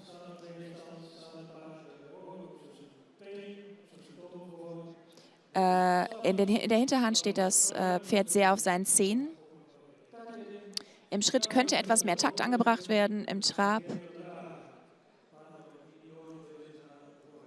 ein wenig unregelmäßig. Das Pferd wird nicht eingeladen. Aus der 4. Gruppe werden also eingeladen zu der nächsten Runde die Nummer 162, 261 und 289. Wir gratulieren den Züchtern und Besitzern dieser 3 Hengste. Nach der nächsten Gruppe dürfen diese Menschen sich mit ihren Pferden zusammen auf der Bahn einfinden. Wir machen weiter mit Gruppe 5. Nachkommen derselben 2 Hengste, Tide 501 und Thiemen 503.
So, dann die zweite Besichtigung von Gruppe 5.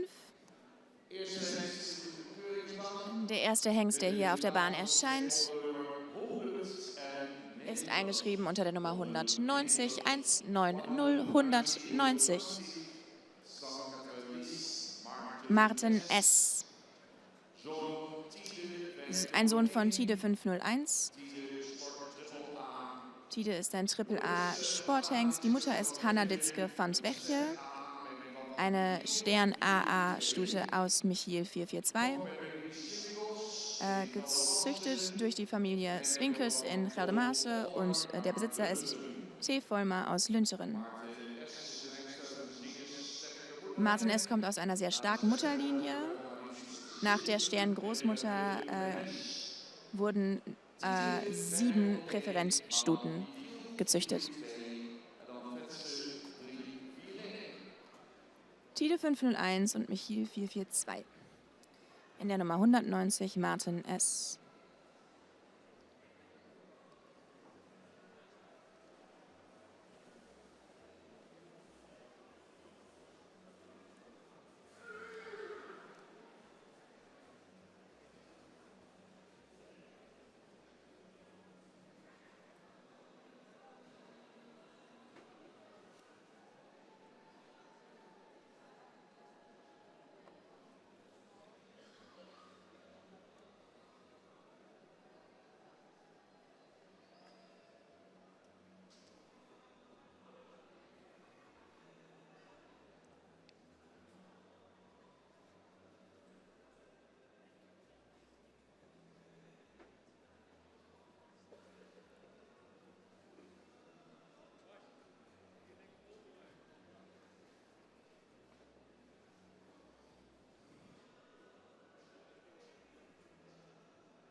Hengst Nummer 198, 198, Nummer 198. Melle van de Brink.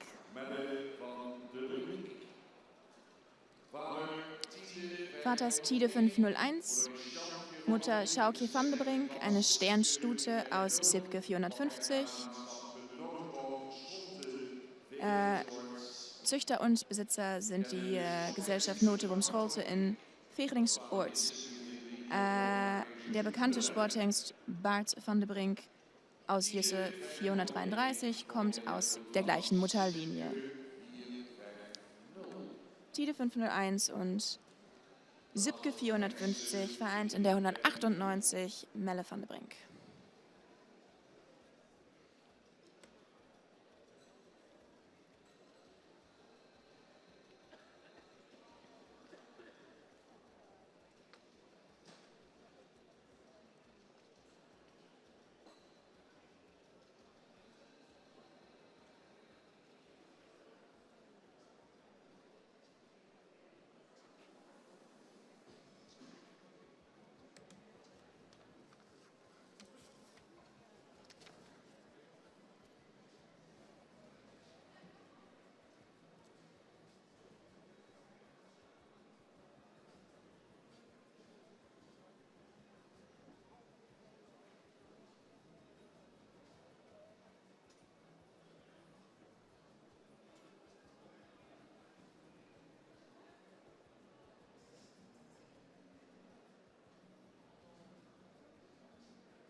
Nummer 198 geht in die Nachkörung. Leider ist er zu unregelmäßig im Moment.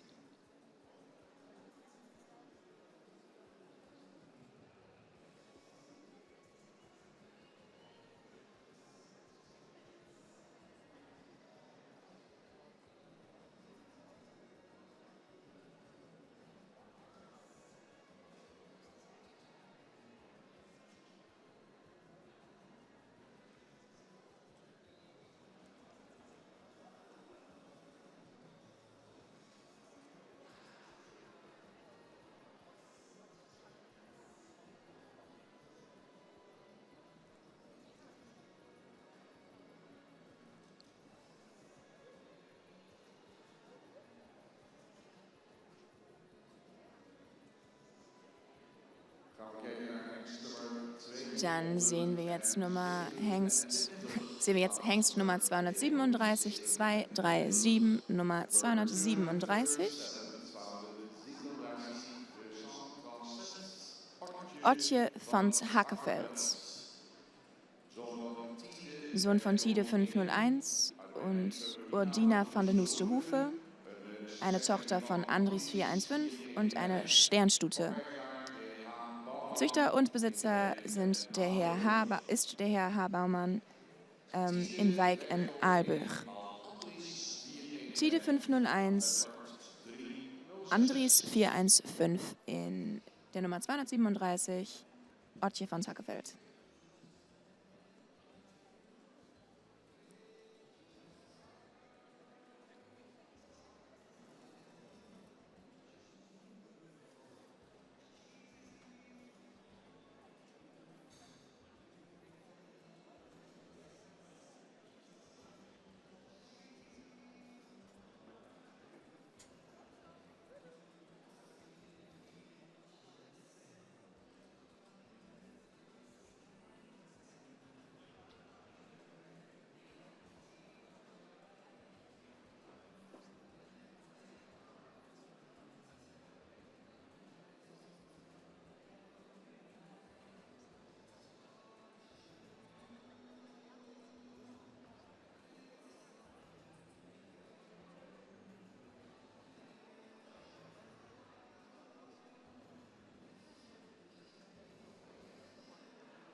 Wir machen weiter mit Hengst Nummer 240, 240. Maarten van de Broeklanden. Vater Tide 501. Mutter seine Sternstute Maartje van Broeklanden. Tochter von Uldrik 457. Gezüchtet durch H. Bufe in Oldebroek. Der ist auch Eigentümer zusammen mit T. Vollmer aus Linteren. Der Hengst kommt aus einer Superzuchtlinie von Ostelo Terband. Bekannte Nachkommen aus dieser Linie und aus diesem Stamm sind unter anderem der Stammbuch Hengst Karst 362 und Teske O von Sierk 326, ein Modellpräferent Doppel-A, und der alte Sieger Friske Greidehindelte Drachten und er war das friesische Pferd te Wolfra. Tide 501 und Ulrich 457 in der 240 Maarten van der Broeklanden.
Wir machen weiter mit der Nummer 298, Hengst 298, 298.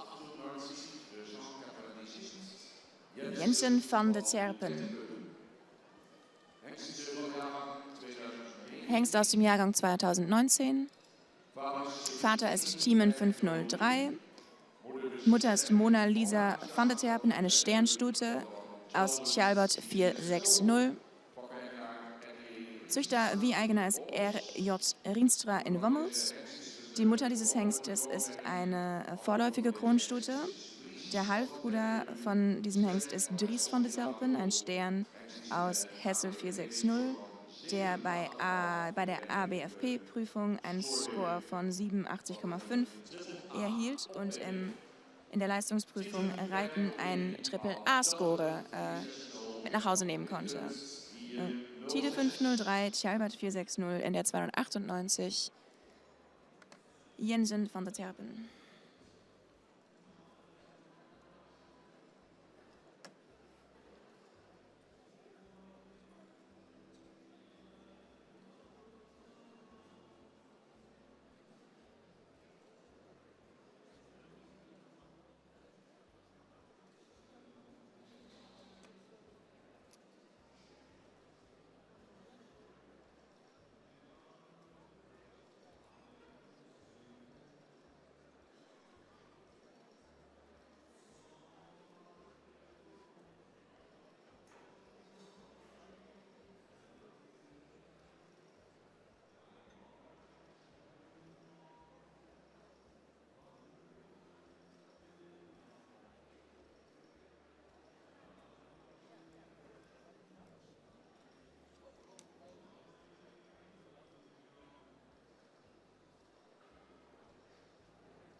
Hengst Nummer 299 ist jetzt auf der Bahn, die Nummer 299, 299.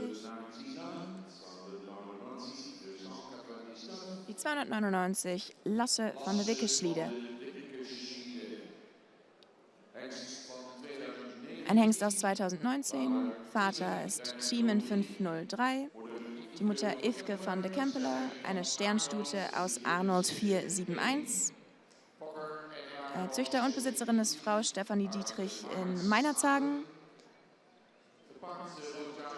Das Pferd des Jahres Baukje C aus Anton 343 ist direkt in der Mutterlinie dieses Hengstes zu finden. Bauke C ist auch die Mutter des Stammbuchhengsts, meinte 490. Thiemen 503, Arnold 503, Arnold 471 in der 299, Lasse van de Wickeschliede. Auf dem Schirm können Sie wieder die Zuchtwerte sehen, wie zum Beispiel unter anderem das Stockmaß.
Und der letzte Hengst in Gruppe 5, die Nummer 303, 303. Die 303, Jelle van Müllenseren, geboren in 2019, ein Sohn von Thiemen 503 und Renske C., eine Tochter von Beat 411, eine Sternpräferenzstute. Züchter und Besitzer ist A. Thomassen in Lünzeren. Dieser Hengst ist bereits letztes Jahr für die Vorreitage eingeladen gewesen. Und auch hier können wir in der Mutterlinie Baukie C. zurückfinden, die in der Mutterlinie dieses Hengstes anwesend ist.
So, das waren die Hengste der 5. Gruppe in dieser 2. Besichtigung, die Nachkommen von Tide 501 und Thiemen 503.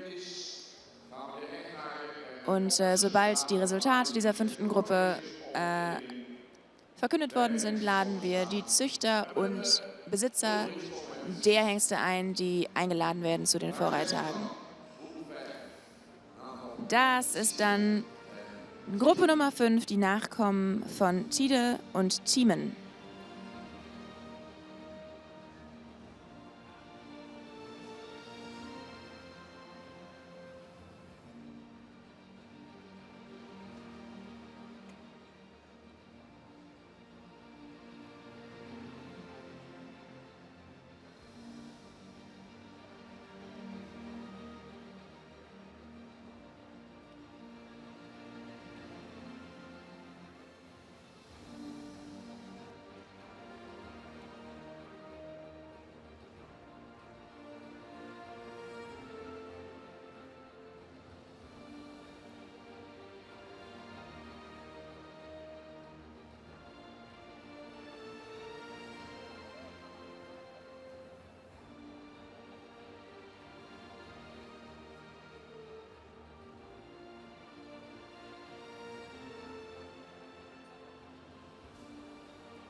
Dames en heren, dan gaan we naar de voorzitter van de Hengste-Keuringscommissie, Piet Bergsma, de Aartsdag. So, meine Damen und Herren, dann hat die Jury wieder das Wort. Der Vorsitzende spricht zu Ihnen und wird die Resultate bekannt geben.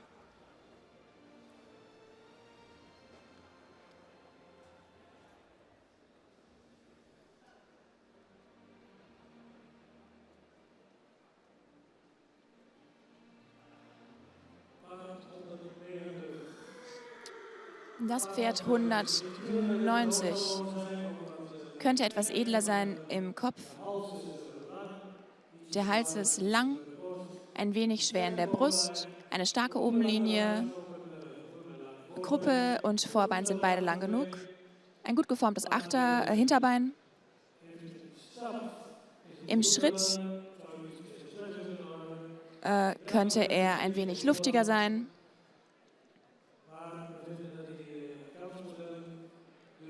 Im Trab ein wenig unregelmäßig, aber wir denken, dass er eine Chance haben sollte. Er hat eine Verwandtschaft von 18,5. Total 119 in dem Exterieur, 106 in der Bewegung. Großmutter hat 8 Nachkommen mit Stern dabei. Dieser Hengst wird eingeladen zu den Vorreihtagen.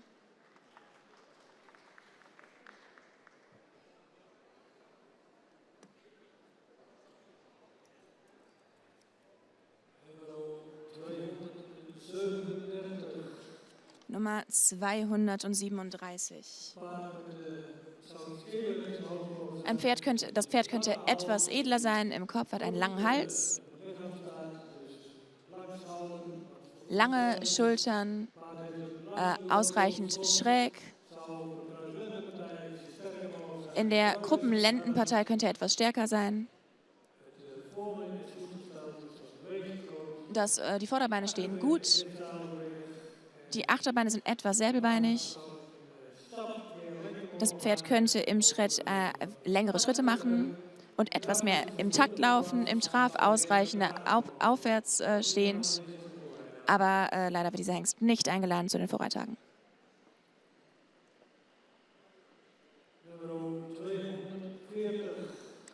Nummer 240. Ein Pferd mit viel Ausstrahlung, einem edlen Kopf, einem langen, vertikalen Hals, ausreichend lange Schultern, Die Obenlinie ist ausreichend stark. Gruppe und Vorderbeine sind ausreichend. Schritt ist sehr ausgreifend und stark.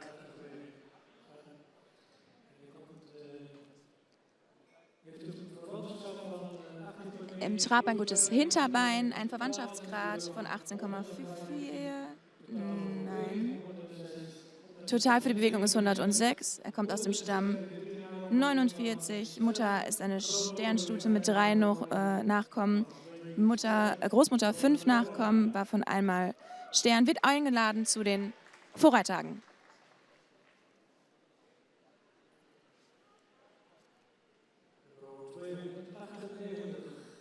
Nummer 298.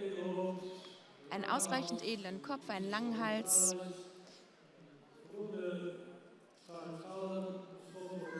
Eine ausreichend schräge Schulter, gute Obenlinie. Steht ein wenig eng in der Lendenpartie. Gut gestellte Vorderbeine. Schritt ist ausladend. Im Trab sehr aufwärts gerichtet, aufgerichtet.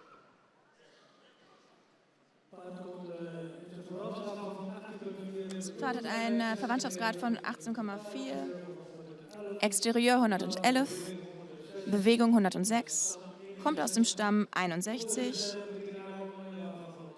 Mutter Sternstute mit 3 Nachkommen, wovon eine Stern. Großmutter Sternstute mit 6 Nachkommen, 3-mal Stern. Wird eingeladen zu den Vorreittagen.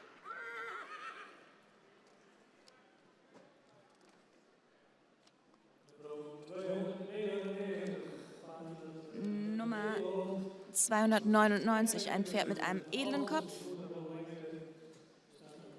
Hals ist ausreichend lang. Schultern ausreichend lang und schräg. Die Lendenpartie könnte etwas stärker ausgebildet sein. Im Stab sehr ausladend und ausgreifend, gute Körpersprache.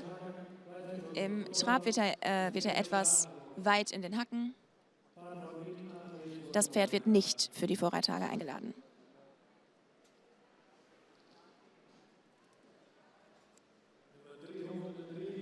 Und dann Nummer 303. Einfach mit einer schönen Front, einem edlen Kopf und einem langen Hals. Die Schultern stehen schräg. Die Verbindung zwischen Widerrist und Rücken könnten etwas stärker sein. Ausreichende Länge in Vorderbein und Gruppe. Etwas mehr Ferse in den Vorderbeinhufen wäre okay. Der Stand im Hinterbein könnte korrekter sein.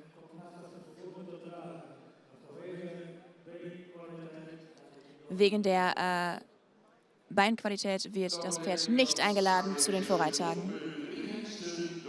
So, 3 Hengste aus dieser Gruppe werden dann weitergelassen in die nächste Runde und zu den Vorreittagen. Darum würden wir gerne diese Hengste und auch die Hengste aus der vorigen Gruppe, die weitergekommen sind, mit ihren Züchtern und Besitzern einladen, zurück auf die Bahn zu kommen.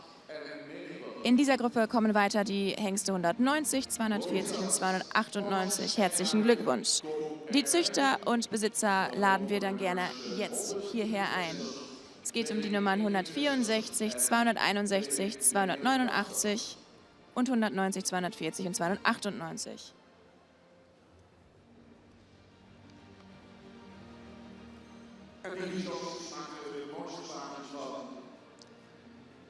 Und das wird dann wieder eines der schönsten Bilder. Ich nenne sie noch einmal in der richtigen Reihenfolge. Die 164, Naut von Sessing aus Tide 501 und Frauke von Sessing.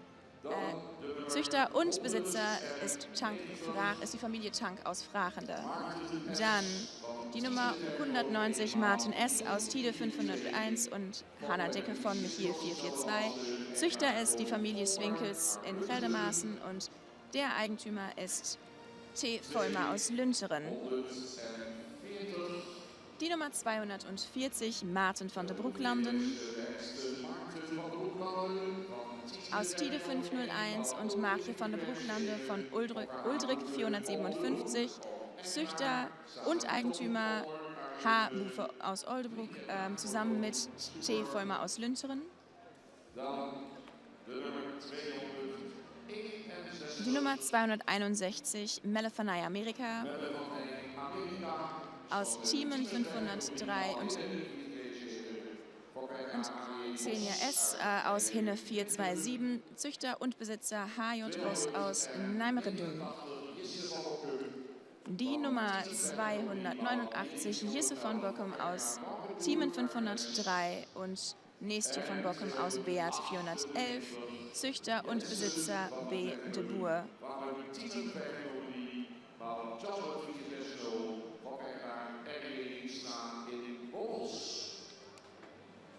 Und die 298,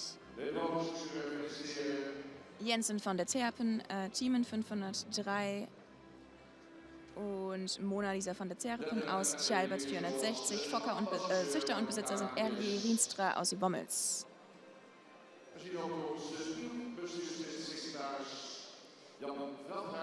Sie sehen Jan Veldhaas, unser neues Direktionsmitglied. Dies sind also all die Menschen hinter diesen zur nächsten Runde eingeladenen Hengsten.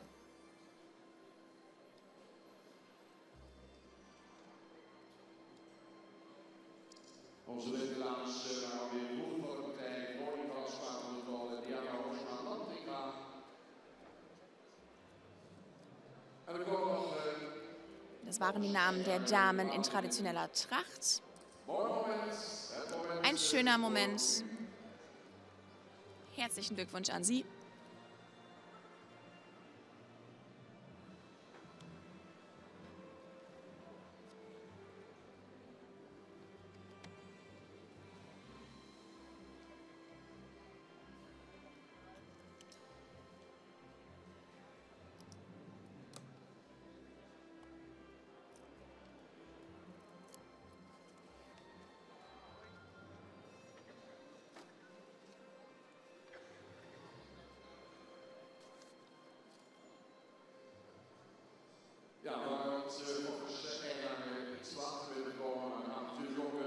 Ja, die Züchter und Besitzer sind etwas später hereingekommen, aber wir werden trotzdem ein schönes Bild festhalten hier. Das ist der Moment für die Menschen hinter diesen Pferden. Und sie seien noch lange nicht am Ende ihrer Reise angekommen, aber sie haben schon wieder einen Schritt in die richtige Richtung gesetzt, um später im Sommer diesen Jahres in den Vorreittagen teilnehmen zu dürfen. Unsere Glückwünsche.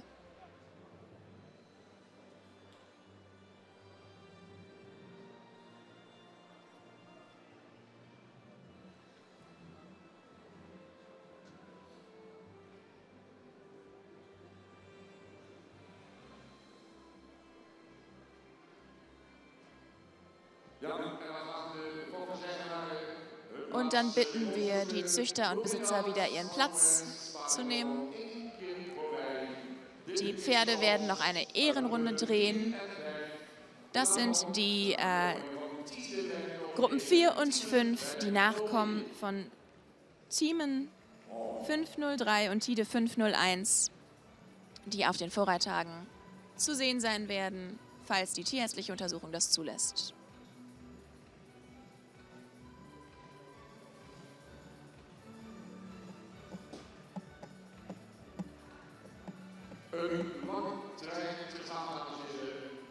Ein langes Trajekt, das sich diese Hengste auferlegt haben, und sie sind eine Runde weitergekommen.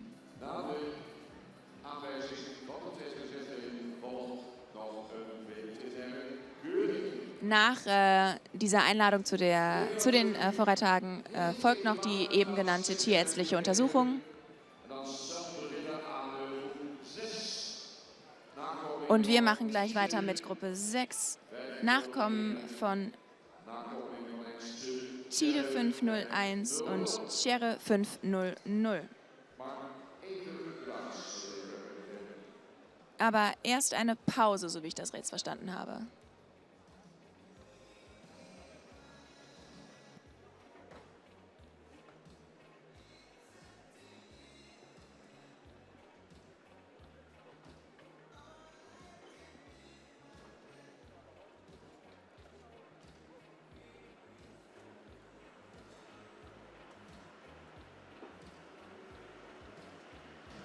Wir bereiten erst eben die Bahn auf und dann geht es weiter mit Gruppe 6 und Gruppe 7.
Tweede zitting, groep nummer 6. De nakomelingen van Tiende 501 en Jebbe 501.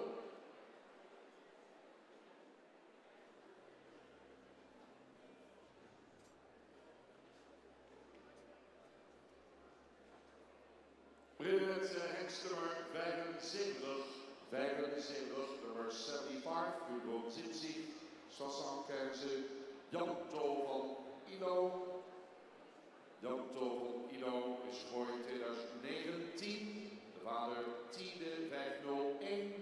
Moeder is Wietske van de Alde met de Monte. Een stemming van Dortsen 420. Wir beginnen mit der Nummer 07575, Janto von Ilo. Vater ist Tide 501, Mutter ist Witzke von der Olde Mette Morte, eine Stute aus Dortzen 420. Aus der Mutterlinie ist auch, aus der dieser Hengst kommt auch der bekannte Wiekje.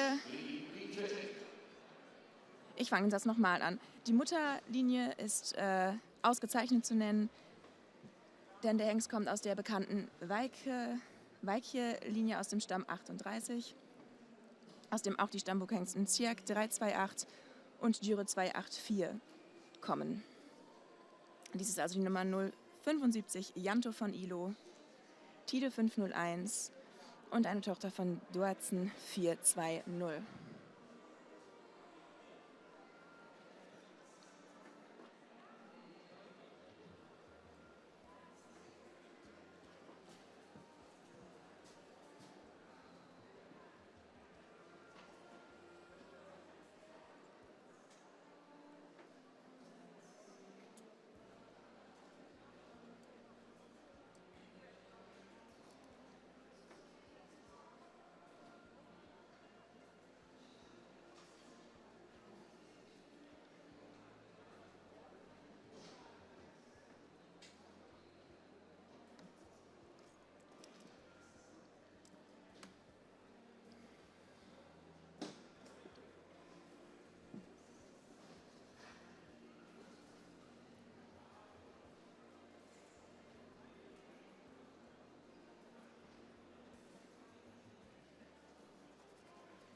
Dann haben wir auch schon wieder den nächsten Hengst auf der Bahn, Nummer 80, 080, die Nummer 80. Meine Tüte Westere 1. Vater ist Tide 501, Mutter Baukje Gerlinda K., eine Sterstute aus Leffert 306. Züchter und Eigentümer sind die Gesellschaft AFPW Kammerlinger de Westere 1. Auch der alte Stammbuchhengst Nano 372 kommt aus der gleichen Mutterlinie. Das ist die bekannte linke Linie von Bauke de Boer, eine Linie mit sehr viel Qualität. Dies ist also Tide 501, gekreuzt mit der Tochter von Leffert 306 in der Nummer 80, Meindets Uts Westereen. Meindets Uts Westereen.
Hengst Nummer 084, 084, 084 jetzt in der zweiten Besichtigung.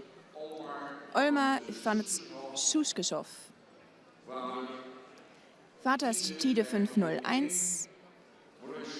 Mutter Pjalke von Sorgen-Renot. Eine Kron-Doppel-A-Stute aus Norbert 444. Züchter ist JF von Gerben in Buckel.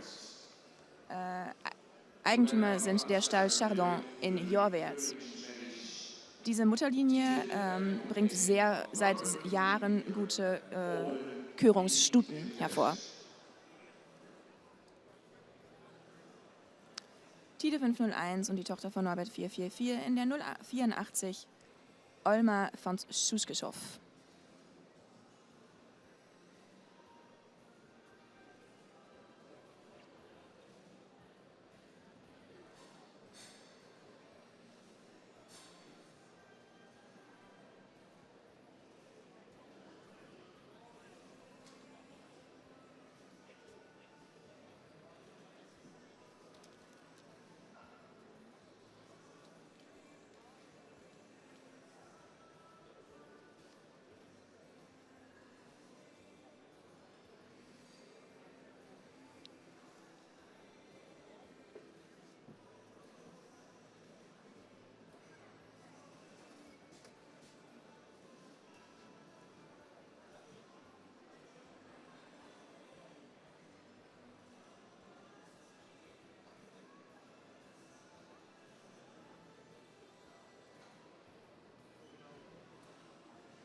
So, dann sehen wir jetzt Hengst Nummer 32, 032, 32. Marcel van der Rededijk. Vater ist Tjebbe 500, eine Sport-Triple-A-Hengst.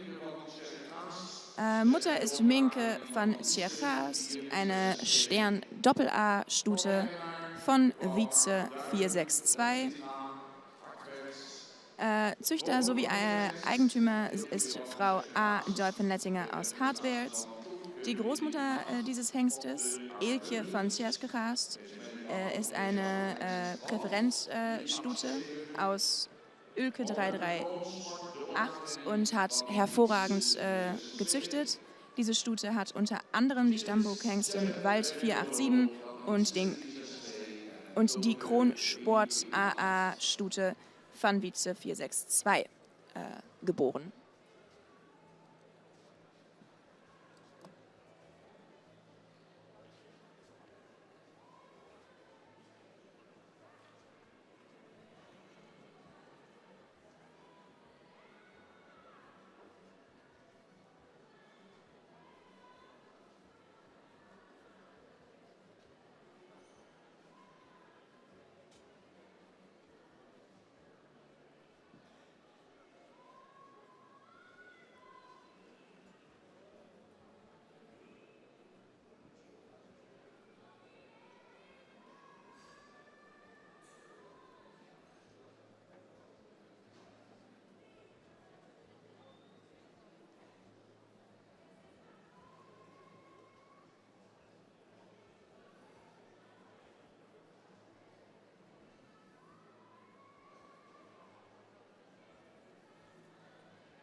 Die zweite Besichtigung ist über 2 Tage verteilt. Auch morgen sind 7 Gruppen in der Besichtigung zu sehen. Im Moment auf der Bahn die Nummer 202, die 202 Marnix von Heberati, Vater Tjebbe 500,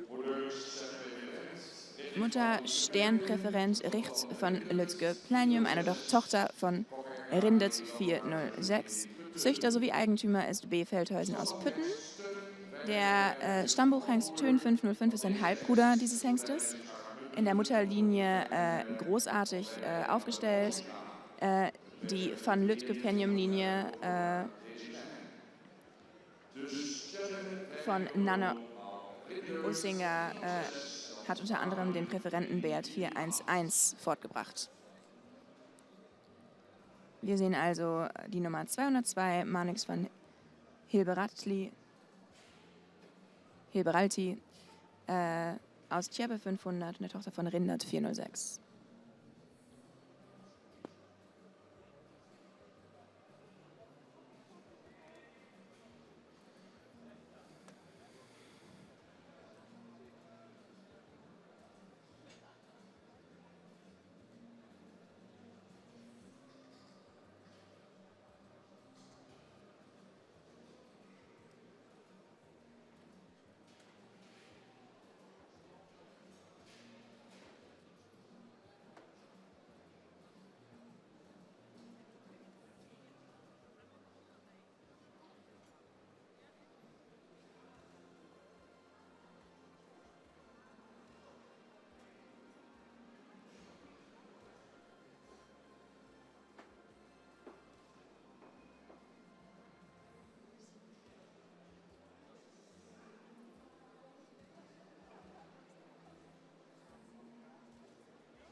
Oh, sorry.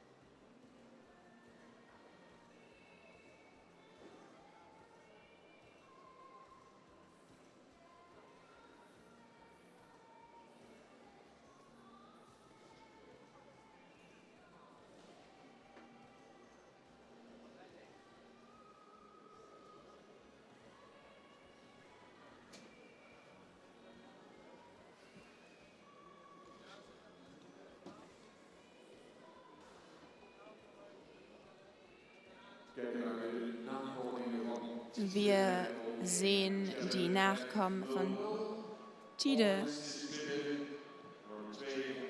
501 und Tjebbe 500. Wir sehen jetzt die 248, die 248, 248, Nanne van Tilstel.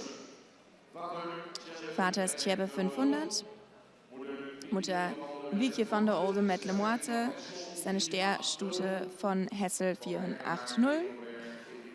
Züchter und Besitzer ist G. van den Berg in Ahne. Ein Hengst aus einer sehr qualitativen Linie, nämlich der Weiche-Linie. Tjebbe 500 und die Tochter von Hessel 480 in der 248 248 Nanne van Tilster.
Hengst Nummer 300, 300, die 300, Otte Z.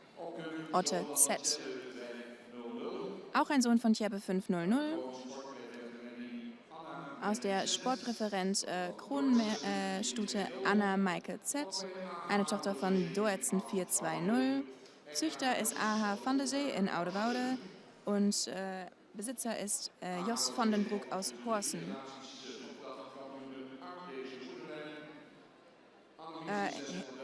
A.H. van der See züchtet bereits seit 3 Generationen Zuchttag-Champions aus dieser Mutterlinie.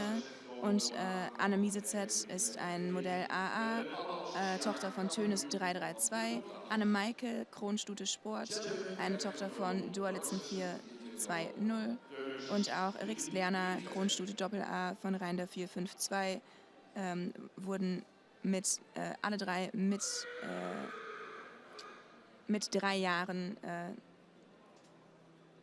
in Ta'Itbihalt zum Champion des Zuchttages erklärt. Wir sehen also die Nummer 300 Otte Z.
Dann kommen wir zum letzten Hengst in dieser 6. Gruppe, die Nummer 302, 302, 302.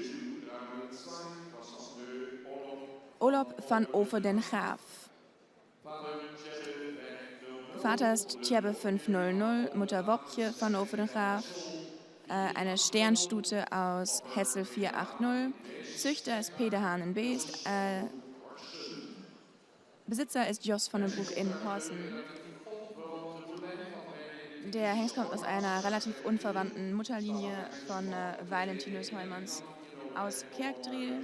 Die Stammbuchhengsten Falke 291 und Wienand 5054. Die Stammbuchhengste Falke 291 und Wienand 405, kommen auch aus dieser Mutterlinie, genauso wie die sehr bekannten Stuten Sita H aus Nahen 264, eine Modellpräferenzstute und Kuriolop aus Jisse 433, eine Kronsportstute und auch eine Altsiegerin auf dem Zuchttag des friesischen Pferds in Hilfarenbeek. Wir sehen die Nummer 302, Olop van Ophedengraaf.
Sie kommen wieder herein, meine Damen und Herren, die Hengste dieser 6. Gruppe. Es wird dann gleich bekannt gegeben, welche Resultate erzielt worden sind. Eine Bekanntgabe und Huldigung mit Züchtern und Besitzern findet statt nach Gruppe 7, die wir im Anschluss bewerten werden.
Spannende Musik hier für die spannenden Momente.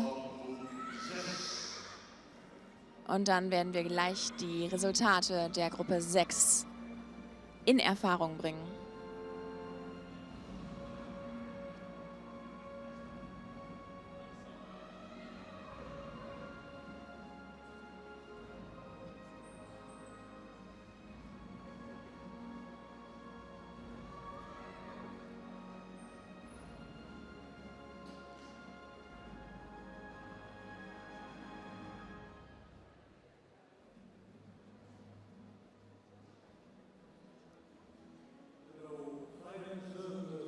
Wir beginnen mit Nummer 75. Der Kopf hätte etwas edler sein dürfen, aber ein sehr schöner vertikaler Hals. Gute Schulterplatzierung, starke Obenlinie. Die Gruppe ist etwas hart. Das Vorderbein ist etwas unterstehend. Im Schritt hätte er etwas ausladender schreiten können. Im Trab fällt auf, dass er noch jung ist. Ein Verwandtschaftsgrad von 17,7, Exterieur 110, Bewegung 107, Ausstamm 38. Mutter ist ein Stern, hat 7 Nachkommen, war von 3 Sternen. Großmutter ist Stern mit 4 Nachkommen, war von denen sind 2 Sternen. Dieses Pferd darf zu den Vorreittagen. Und da freut sich jemand.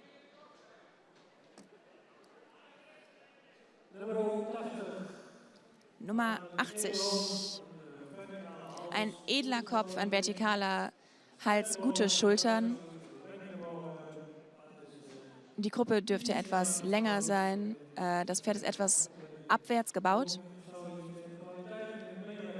In der Beinarbeit hätte etwas mehr Qualität auftreten können. Der Schritt hätte ausladender ausfallen können. Im Trab hätte er etwas mehr ins Traben kommen dürfen und wird darum nicht eingeladen zu den Vorreittagen.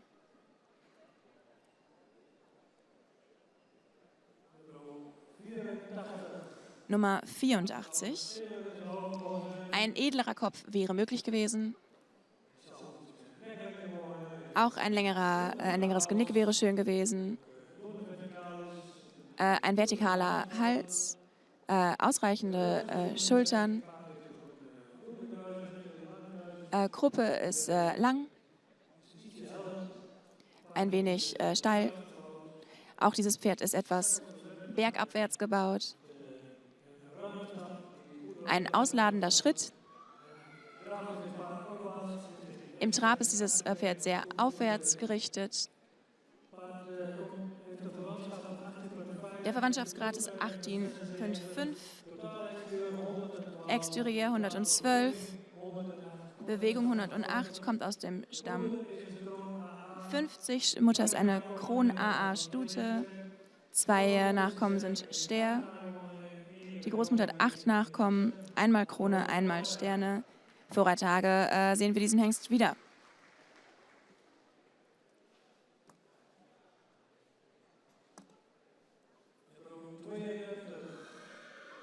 Nummer 32. Ein Pferd mit viel Front und einem edlen Kopf, einen langen Hals, eine etwas tiefe Brust, eine ausreichend lange Kruppe, ein guter Winkel im Hinterbein, der Schritt ist ausladend, im Trab ausreichend aufwärts gerichtet. Verwandtschaftsgrad von 18,0, Exterieur 108, Bewegung 107, aus dem Stamm 143, Mutter Stern AA-Stute, 6 Nachkommen, 3 Stern, Großmutter Stammbuchpräferent mit 12 Nachkommen, von denen einmal Kron und 5-mal Stern. Auch dieser Hengst geht zu den Vorreittagen.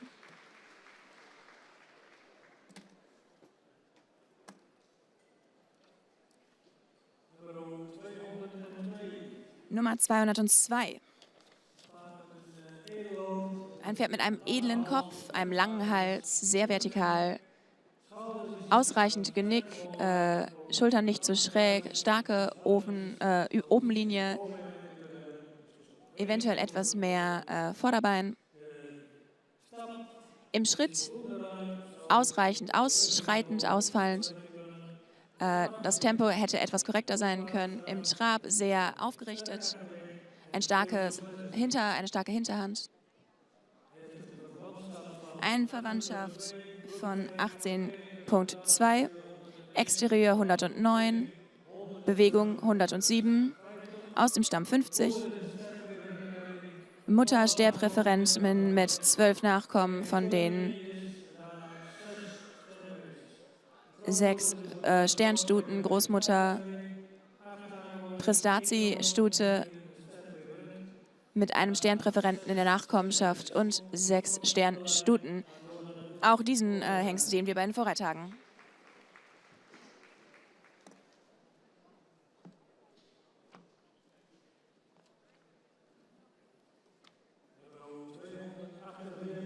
Nummer 248.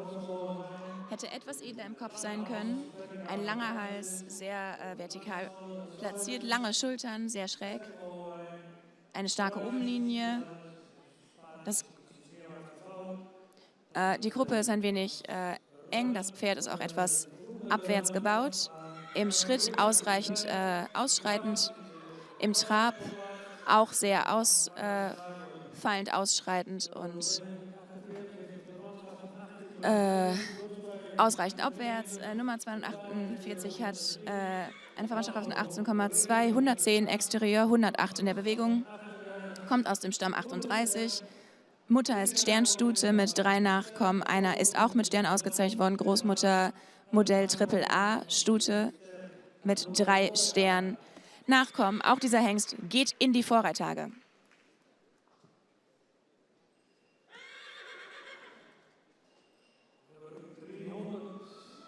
Nummer 300.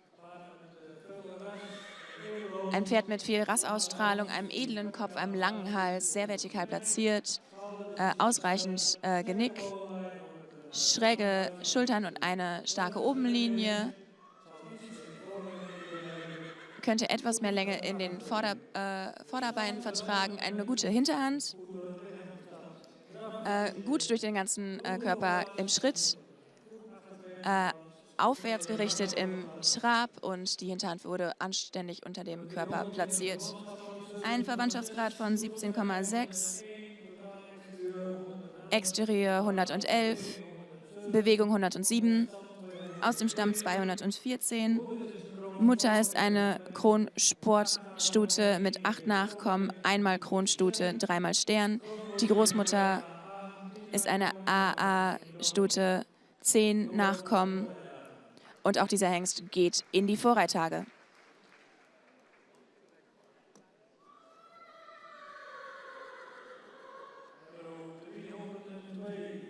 Nummer 302, ein edler Kopf. Hätte etwas mehr Genick vertragen können. Der Hals ist schön, kommt aber tief aus der Brust. Die Schulter ist ein wenig steil. Die Obenlinie könnte stärker sein.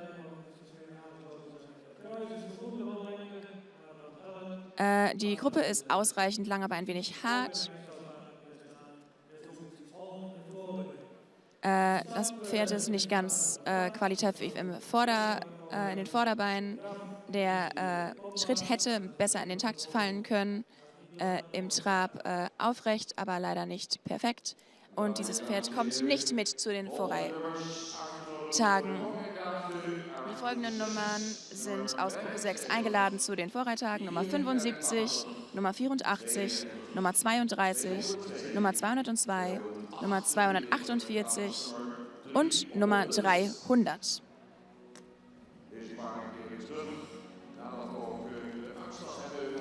Diese Hengste kommen also zurück, wenn wir auch die letzte Gruppe, Gruppe 7, gesehen haben und mit Züchtern und Besitzern gratulieren. Dann beginnen wir leider auch mit einem wenig Stress und ein wenig Zeitdruck mit dieser letzten Gruppe. Es gibt 8 Hengste, In Gruppe 7 sind die Nachkommen von Matisse und Jaue. Matisse 504 und Jaue 485.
Gruppe 7 beginnt mit der Nummer 24 024 24. Macho Ute Chachten, ein Sohn von Matisse 504, Sportelite AAA-Hengst. Und die Mutter Jara Ute Chachten, eine Sternstute aus Alwin 469. Züchter der Herr M.H.A. Schrotthorst aus Soest und die Besitzer ist der Herr J. Kleinstra in Groningen. Die Mutter ist in 2019 zur vorläufigen Krone ausgerufen worden. Der ihr voller Bruder Friso Witzke ist in 2020 eingeladen gewesen zu den Vorreihtagen. Dieser Hengst kommt aus der großartigen Cianeda-Linie von Anne Osterbahn aus Sumarum. Die Mutter dieses Hengstes hat 5 Präferentenstuten geboren, unter denen auch die bekannte Upke 266-Stute Pira von Cianada war, die Modellpräferentin gewesen ist. Dies ist die 024 Macho Ute Chachten.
Hengst Nummer 28, die 02828, Melle van der Kadik, Sohn von Mathies 504 und Fenner van der Alderdijk, eine Sternpräferenzstute aus Lütger 436, auch Doppel-A.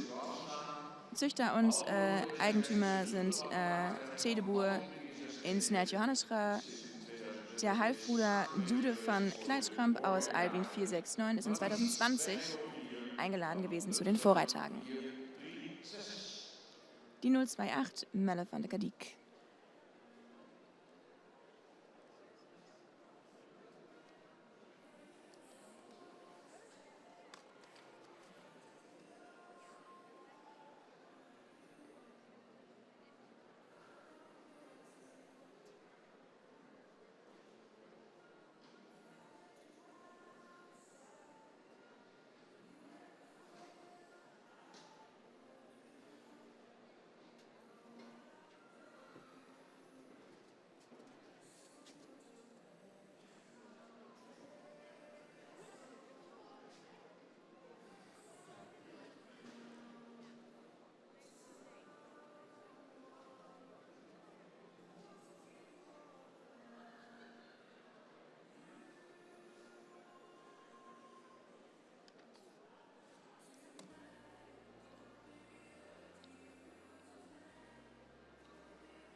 Das Pferd Nummer 031, die 031, die 31, Nick van Bümer.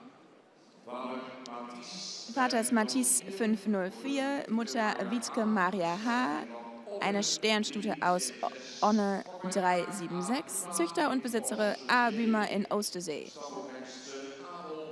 Die Stammbuchhengste, der Stammbuchhengst Abel 344 kommt auch aus der gleichen Mutterlinie und die Maya Haarlein, Franzi Hader in Schraste-Brüch. Wir sehen Matisse 504 kombiniert mit Onne 376 in der 031 Nick van Bümer.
Hengst Nummer 61, die 06161 für die zweite Besichtigung. Nimmer Ocke Feneago, VH.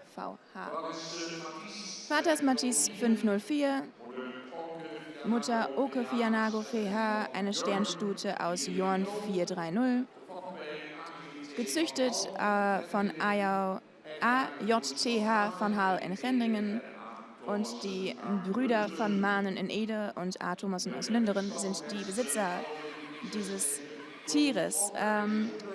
Der Präferenzstammbuchhengst Albin 469 ist in der gleichen Mutterlinie zu finden, denn seine Mutter Baldina BL aus Zierk 328 ist in direkter Verbindung zu finden in der Mutterlinie des Nimmer Ocke. Das ist die 061 Nimmer Ocke Fianago VH.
Wir machen weiter mit der zweiten Besichtigung des Hengstes mit der Nummer 53053, die Nummer 53.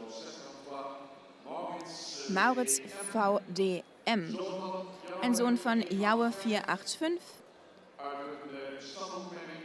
und der Stammbuchstute Gelbrich Wealse von Dualzen 420, gezüchtet von der Möhlen und Eigentümer sind TC Fisser in Lünteren und T. Vollmer in Lünteren. Auch der Präferent Herke 254 kommt aus der gleichen Stamm. Dies ist also die 053, die 53 Mauritz VDM.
Dann sehen wir jetzt Hengst Nummer 59 auf die Bahn treten, die Nummer 059, Nummer 59, Monty K. ein Sohn von Jaue 485 und Elskje K., eine Tochter von Schalke 397 und Sternstute, gezüchtet von HJM Korten in Weert und Besitzer sind M&P Tank in Vrachender.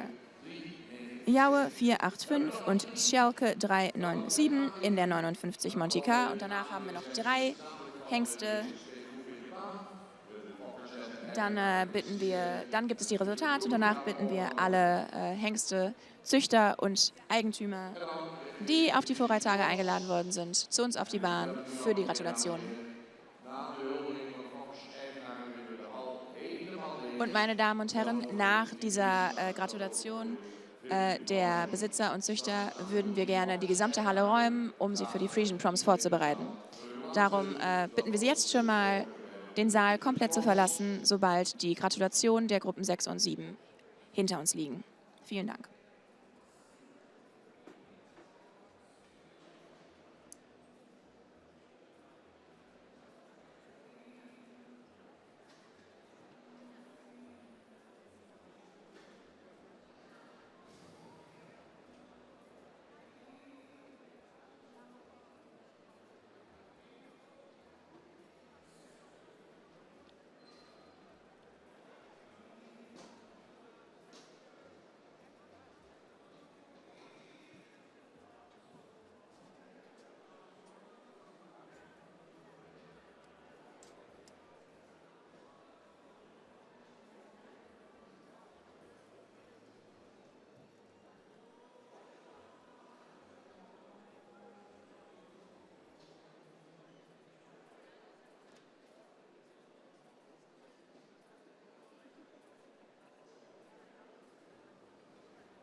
Sie sehen den Hengst mit der Nummer 63 jetzt auf der Bahn.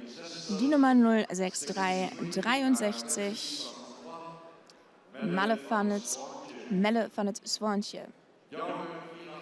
Ein Sohn von Jaue 485 und Kim van de Smalbemde, eine Tochter von Schalke 397, eine A-Stute. Gezüchtet von H. von Zeeburg in Sprong-Donsbeek und der Besitzer ist R.J. Voss aus Wijk in Aalburg. Die Halbschwester Femke van het Swantje ist eine Kron-AA-Stute von Bartele, die als dreijährige Siegerin auf dem Zuchttag Twente Achterhoek in Amt Delden geworden ist. Jaue 485 und Schalke 397 in der 063 Melle van het Swantje.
Und dann der letzte für heute.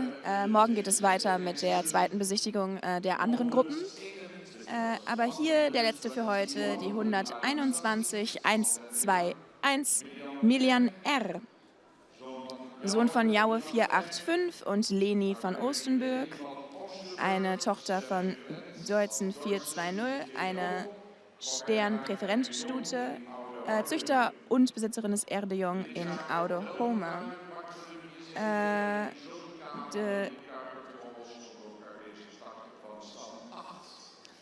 Die Stute Zoe K. Von Bartele 472, die dieses Jahr zum Modell ausgerufen worden ist, kommt aus dem gleichen Zweig des Stamm 8 wie Milian R. Die Nummer 121, der letzte Hengst für heute, Milian R. Nochmal, wir werden jetzt gleich die Resultate der Gruppe 7 bekannt geben. Danach alle Hengste, die in die nächste Runde der Vorreittage gekommen sind, werden hier aufgestellt mit Züchtern und Besitzern, damit wir ihnen anständig gratulieren können.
Die letzte Gruppe der Hengste kommt wieder herein. Die Nachkommen von Matisse und Jaue.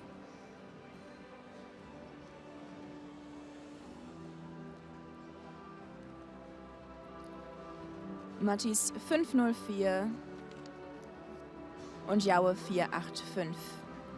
Die Väter dieser 8 Hengste.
Dann hören wir jetzt die Resultate dieser letzten Gruppe in der zweiten Besichtigung der Hengste.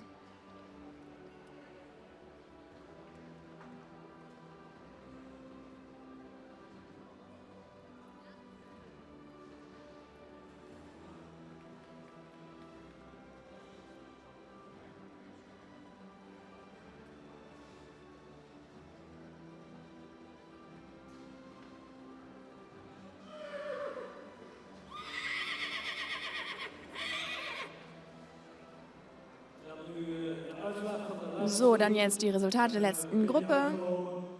Wir sind ein bisschen spät dran, aber wir müssen unsere Arbeit trotzdem gut machen und uns nicht hetzen lassen. Die Besitzer und Züchter haben hier hart Herz und Blut reingesteckt und das wollen wir dann auch machen und jedem Pferd die nötige Zeit widmen.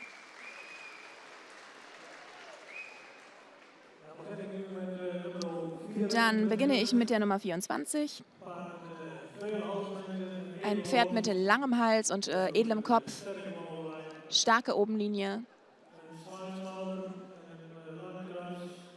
eine lange Kruppe. Im Schritt hätte er etwas länger sein können, aber ein wenig kurz auch der Schritt. Im Trab kommt die Hinterhand gut unter den Körper. Ein Verwandtschaftsgrad von 18,9, Exterieur 114, Bewegung 108, aus dem Stamm 002. Mutter ist eine Sternstute mit 4 Nachkommen, von denen sind 2 auch Stern.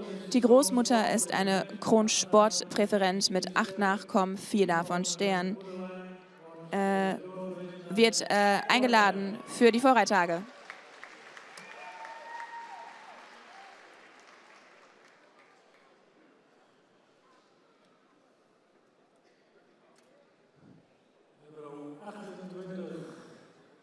Die 28 Ein edler Kopf, ausreichend Genick, ein schwerer, aber langer Hals, ein bisschen tief aus der Brust. Könnte einen etwas stärkeren Rücken haben. Die Lendenpartie ist gut ausgebildet. Die Gruppe ist etwas kurz und etwas steil. Etwas kurzstappend und in der Vorderhand. Der Schritt ist ausreichend ausfallend. Im Trab eine gute Vorderhand, aber das Achterbein könnte etwas tragender sein, wird darum nicht eingeladen zu den Vorreittagen.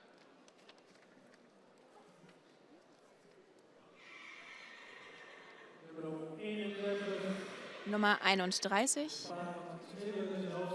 Ein Pferd, das etwas edler im Kopf sein könnte, aber einen ausreichend langen Hals hat. Etwas starre Schultern. Eine starke Obenlinie, eine lange Gruppe, lange Vorderbeine. Ein wenig französisch 10 weit im Schritt. Ginge es besser, im Trab sehr ausgreifend und auch die Hinterhand kommt gut unter den Körper. Nummer 31 hat einen Verwandtschaftsgrad von 18,7, Exterieur 107, Bewegung 108, aus dem Stamm 94. Mutter ist eine Sternstute mit 3 Nachkommen, von denen auch 2 Stern sind. Großmutter ist eine Sternpräferentenstute. Ein Nachkomme hat 4 Kehr den Stern bekommen und auch dieses Pferd geht in die Vorreittage.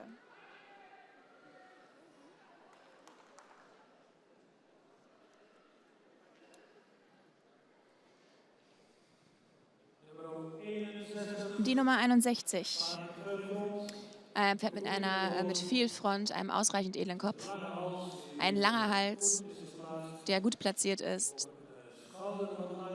eine lange Schulter, starke Obenlinie und eine ausreichend lange Gruppe, gut gestellte Vorderbeine, die Achterbeine sind ausreichend qualitativ, Hinterbeine sind ausreichend qualitativ. Im Schritt könnte etwas raumgreifender sein. Und der Takt war nicht 100%. Im Trab ist er dahingegen großartig in der Hinterhand. Und wir hoffen, dass der Schritt noch etwas besser wird. Das Pferd hat einen Verwandtschaftsgrad von 18,3, Exterieur 107, Bewegung 106, aus dem Stamm 10. Mutter ist eine Sternstute mit einem Stern Nachkommen. Die Großmutter ist Stern, hat 8 Nachkommen, von denen 2 auch als Stern ausgerufen worden sind. Und auch dieser Hengst kommt in die Vorreittage. Natürlich gibt es noch ein Falls für all diese Hengste und das Falls ist, wenn die tierärztliche Untersuchung positiv ausfällt. Nummer 53, ein edler Kopf, ein langer Hals, der sehr vertikal steht. Eine etwas steile Schulter, aber in anständiger Länge. Eine starke Obenlinie. Die Gruppe könnte etwas länger sein. Gute Vorderbeinstellung. Auch die Hinterbeine sind gut geformt. Im Schritt könnte der Takt besser eingehalten werden können. Im Trab ein guter Vorderbeingebrauch und sehr leichtfüßig. Part 53 hat einen Verwandtschaftsgrad von 17,9, Exterieur 112, Bewegung 104, aus dem Stamm 43. Die Mutter ist eine Stammbuchstute mit 6 Nachkommen, 2 sind Stern. Die Großmutter ist selbst Stern und hat 9 Nachkommen mit einem Stern. Auch dieses Pferd geht in die Vorreittage.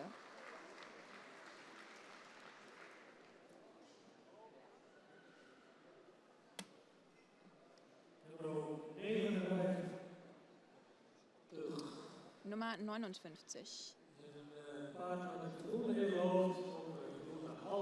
Ein Pferd mit ausreichend edlem Kopf und ausreichender Halslänge, gute Schulterpartie, ein wenig gestreckt im Mittenstück, Gruppe ist ausreichend lang. Die Vorderbeine könnten länger sein. Die Hinterhand ist gut gestellt. Der Schritt ist ausreichend raumgreifend. Im Trab könnte er etwas aufrechter stehen. Darum wird er nicht eingeladen zu den Vorreitagen.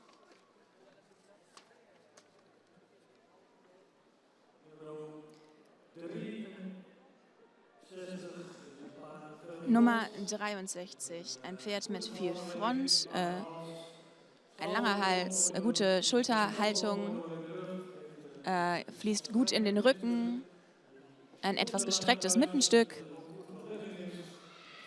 eine gute Kuppe, die gut liegt.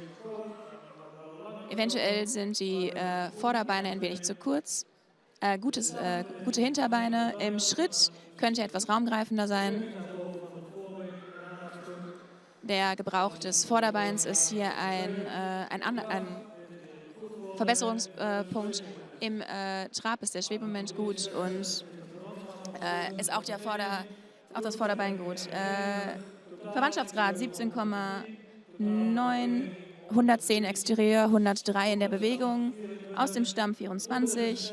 Mutter ist eine Ster-Sportstute mit 4 Nachkommen, 4-mal Stern. Großmutter ist selbst Stern mit 3 Nachkommen und 2 mit Stern.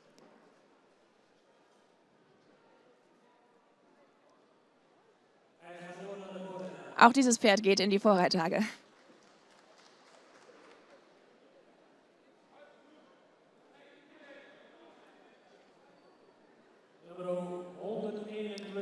Die Nummer 121. Ein Pferd, das etwas edler im Kopf hätte sein können. Anständiges Genick, gute Länge im Hals, eine gute Platzierung, vertikal im Hals. Widerrist läuft gut in den Rücken über, etwas gestreckt im Rücken. Die Gruppe könnte länger sein. Im Schritt könnte er raumgreifender schreiten. Im Trab könnte die Hinterhand besser tragen. Das Pferd wird nicht eingeladen zu den Vorreitagen.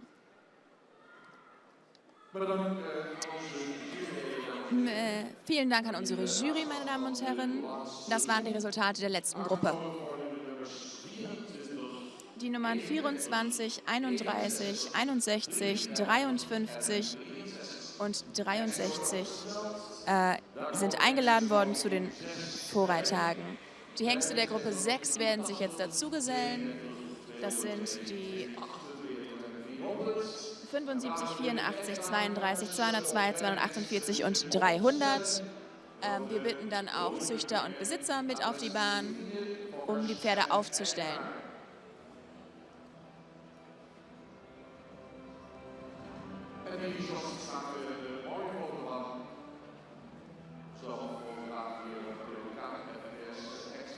Dann gibt es auch ein schönes Foto, das auch auf der Website der Hengstenkörung dann zur Schau gestellt werden kann. Ich stelle Ihnen die Pferde noch einmal vor. Die 24, Macho Utechachte, Matisse 504 und die Tochter von Albin 469. Züchter MHA Schrotthorst aus Soest, Besitzer J. Kleinstra aus Groningen.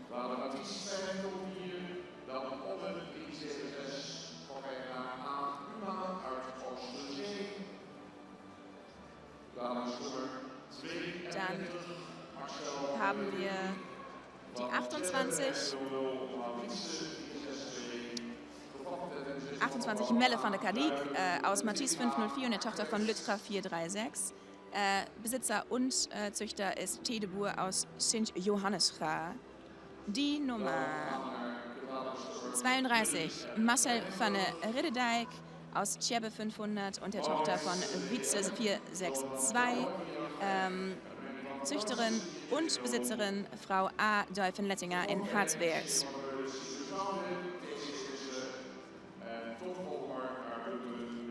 Dann haben wir die 53 Maurus Feen DM aus Jaue 458 und der Tochter von Johansson 420, gezüchtet von SJ von der Möhlen in Singerswoude, Besitzer TC Fisser in Lünteren und T. Vollmer in Lünteren.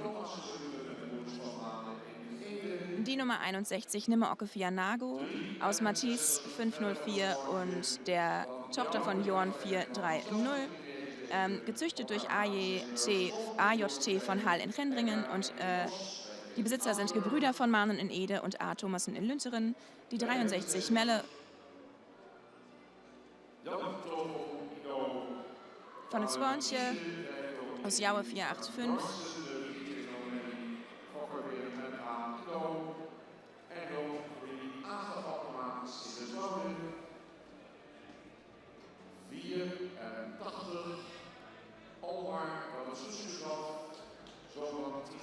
Die 74, Naut van Hiskes Hiem.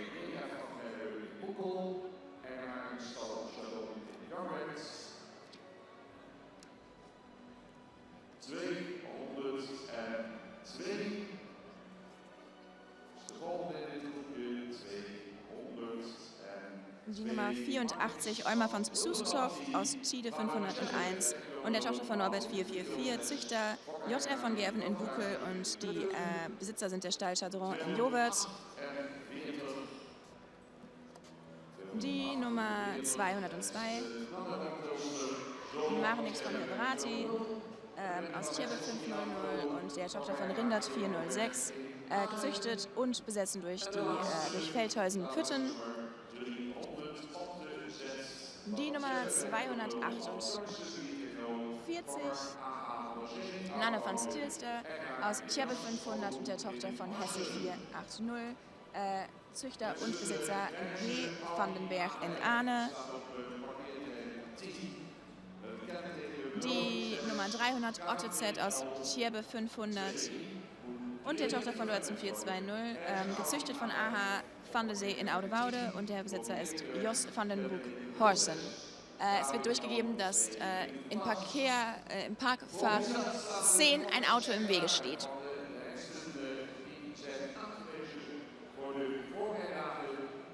Dann möchten wir uns verabschieden von den Hengsten, die eingeladen worden sind für die Vorreittage im Sommer.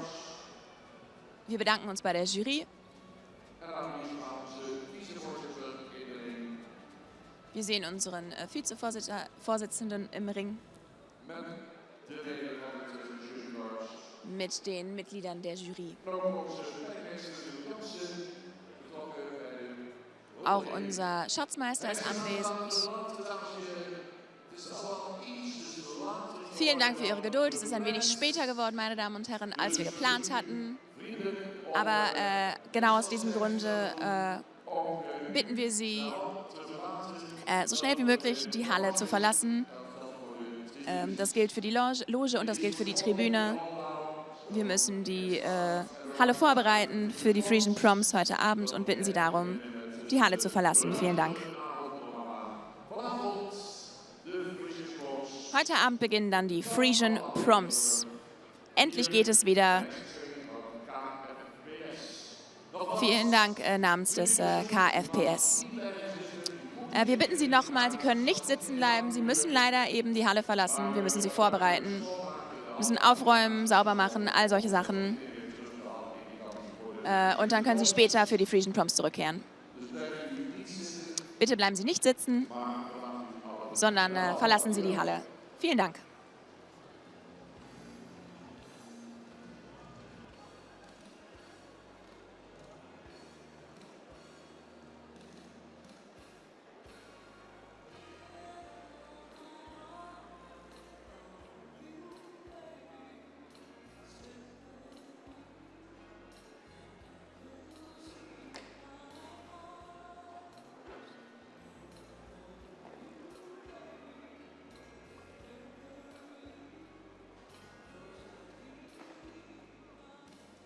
Op deze eerste dag zijn 26 tweede bezichtigingshengsten uitgenodigd voor de voorrijdagen met het voorbehoud van een goed sperma-onderzoek. Dat kan nog tot 15 mei. En natuurlijk vandaag na aanwijzing van de tweede bezichtiging de veterinaire keuring.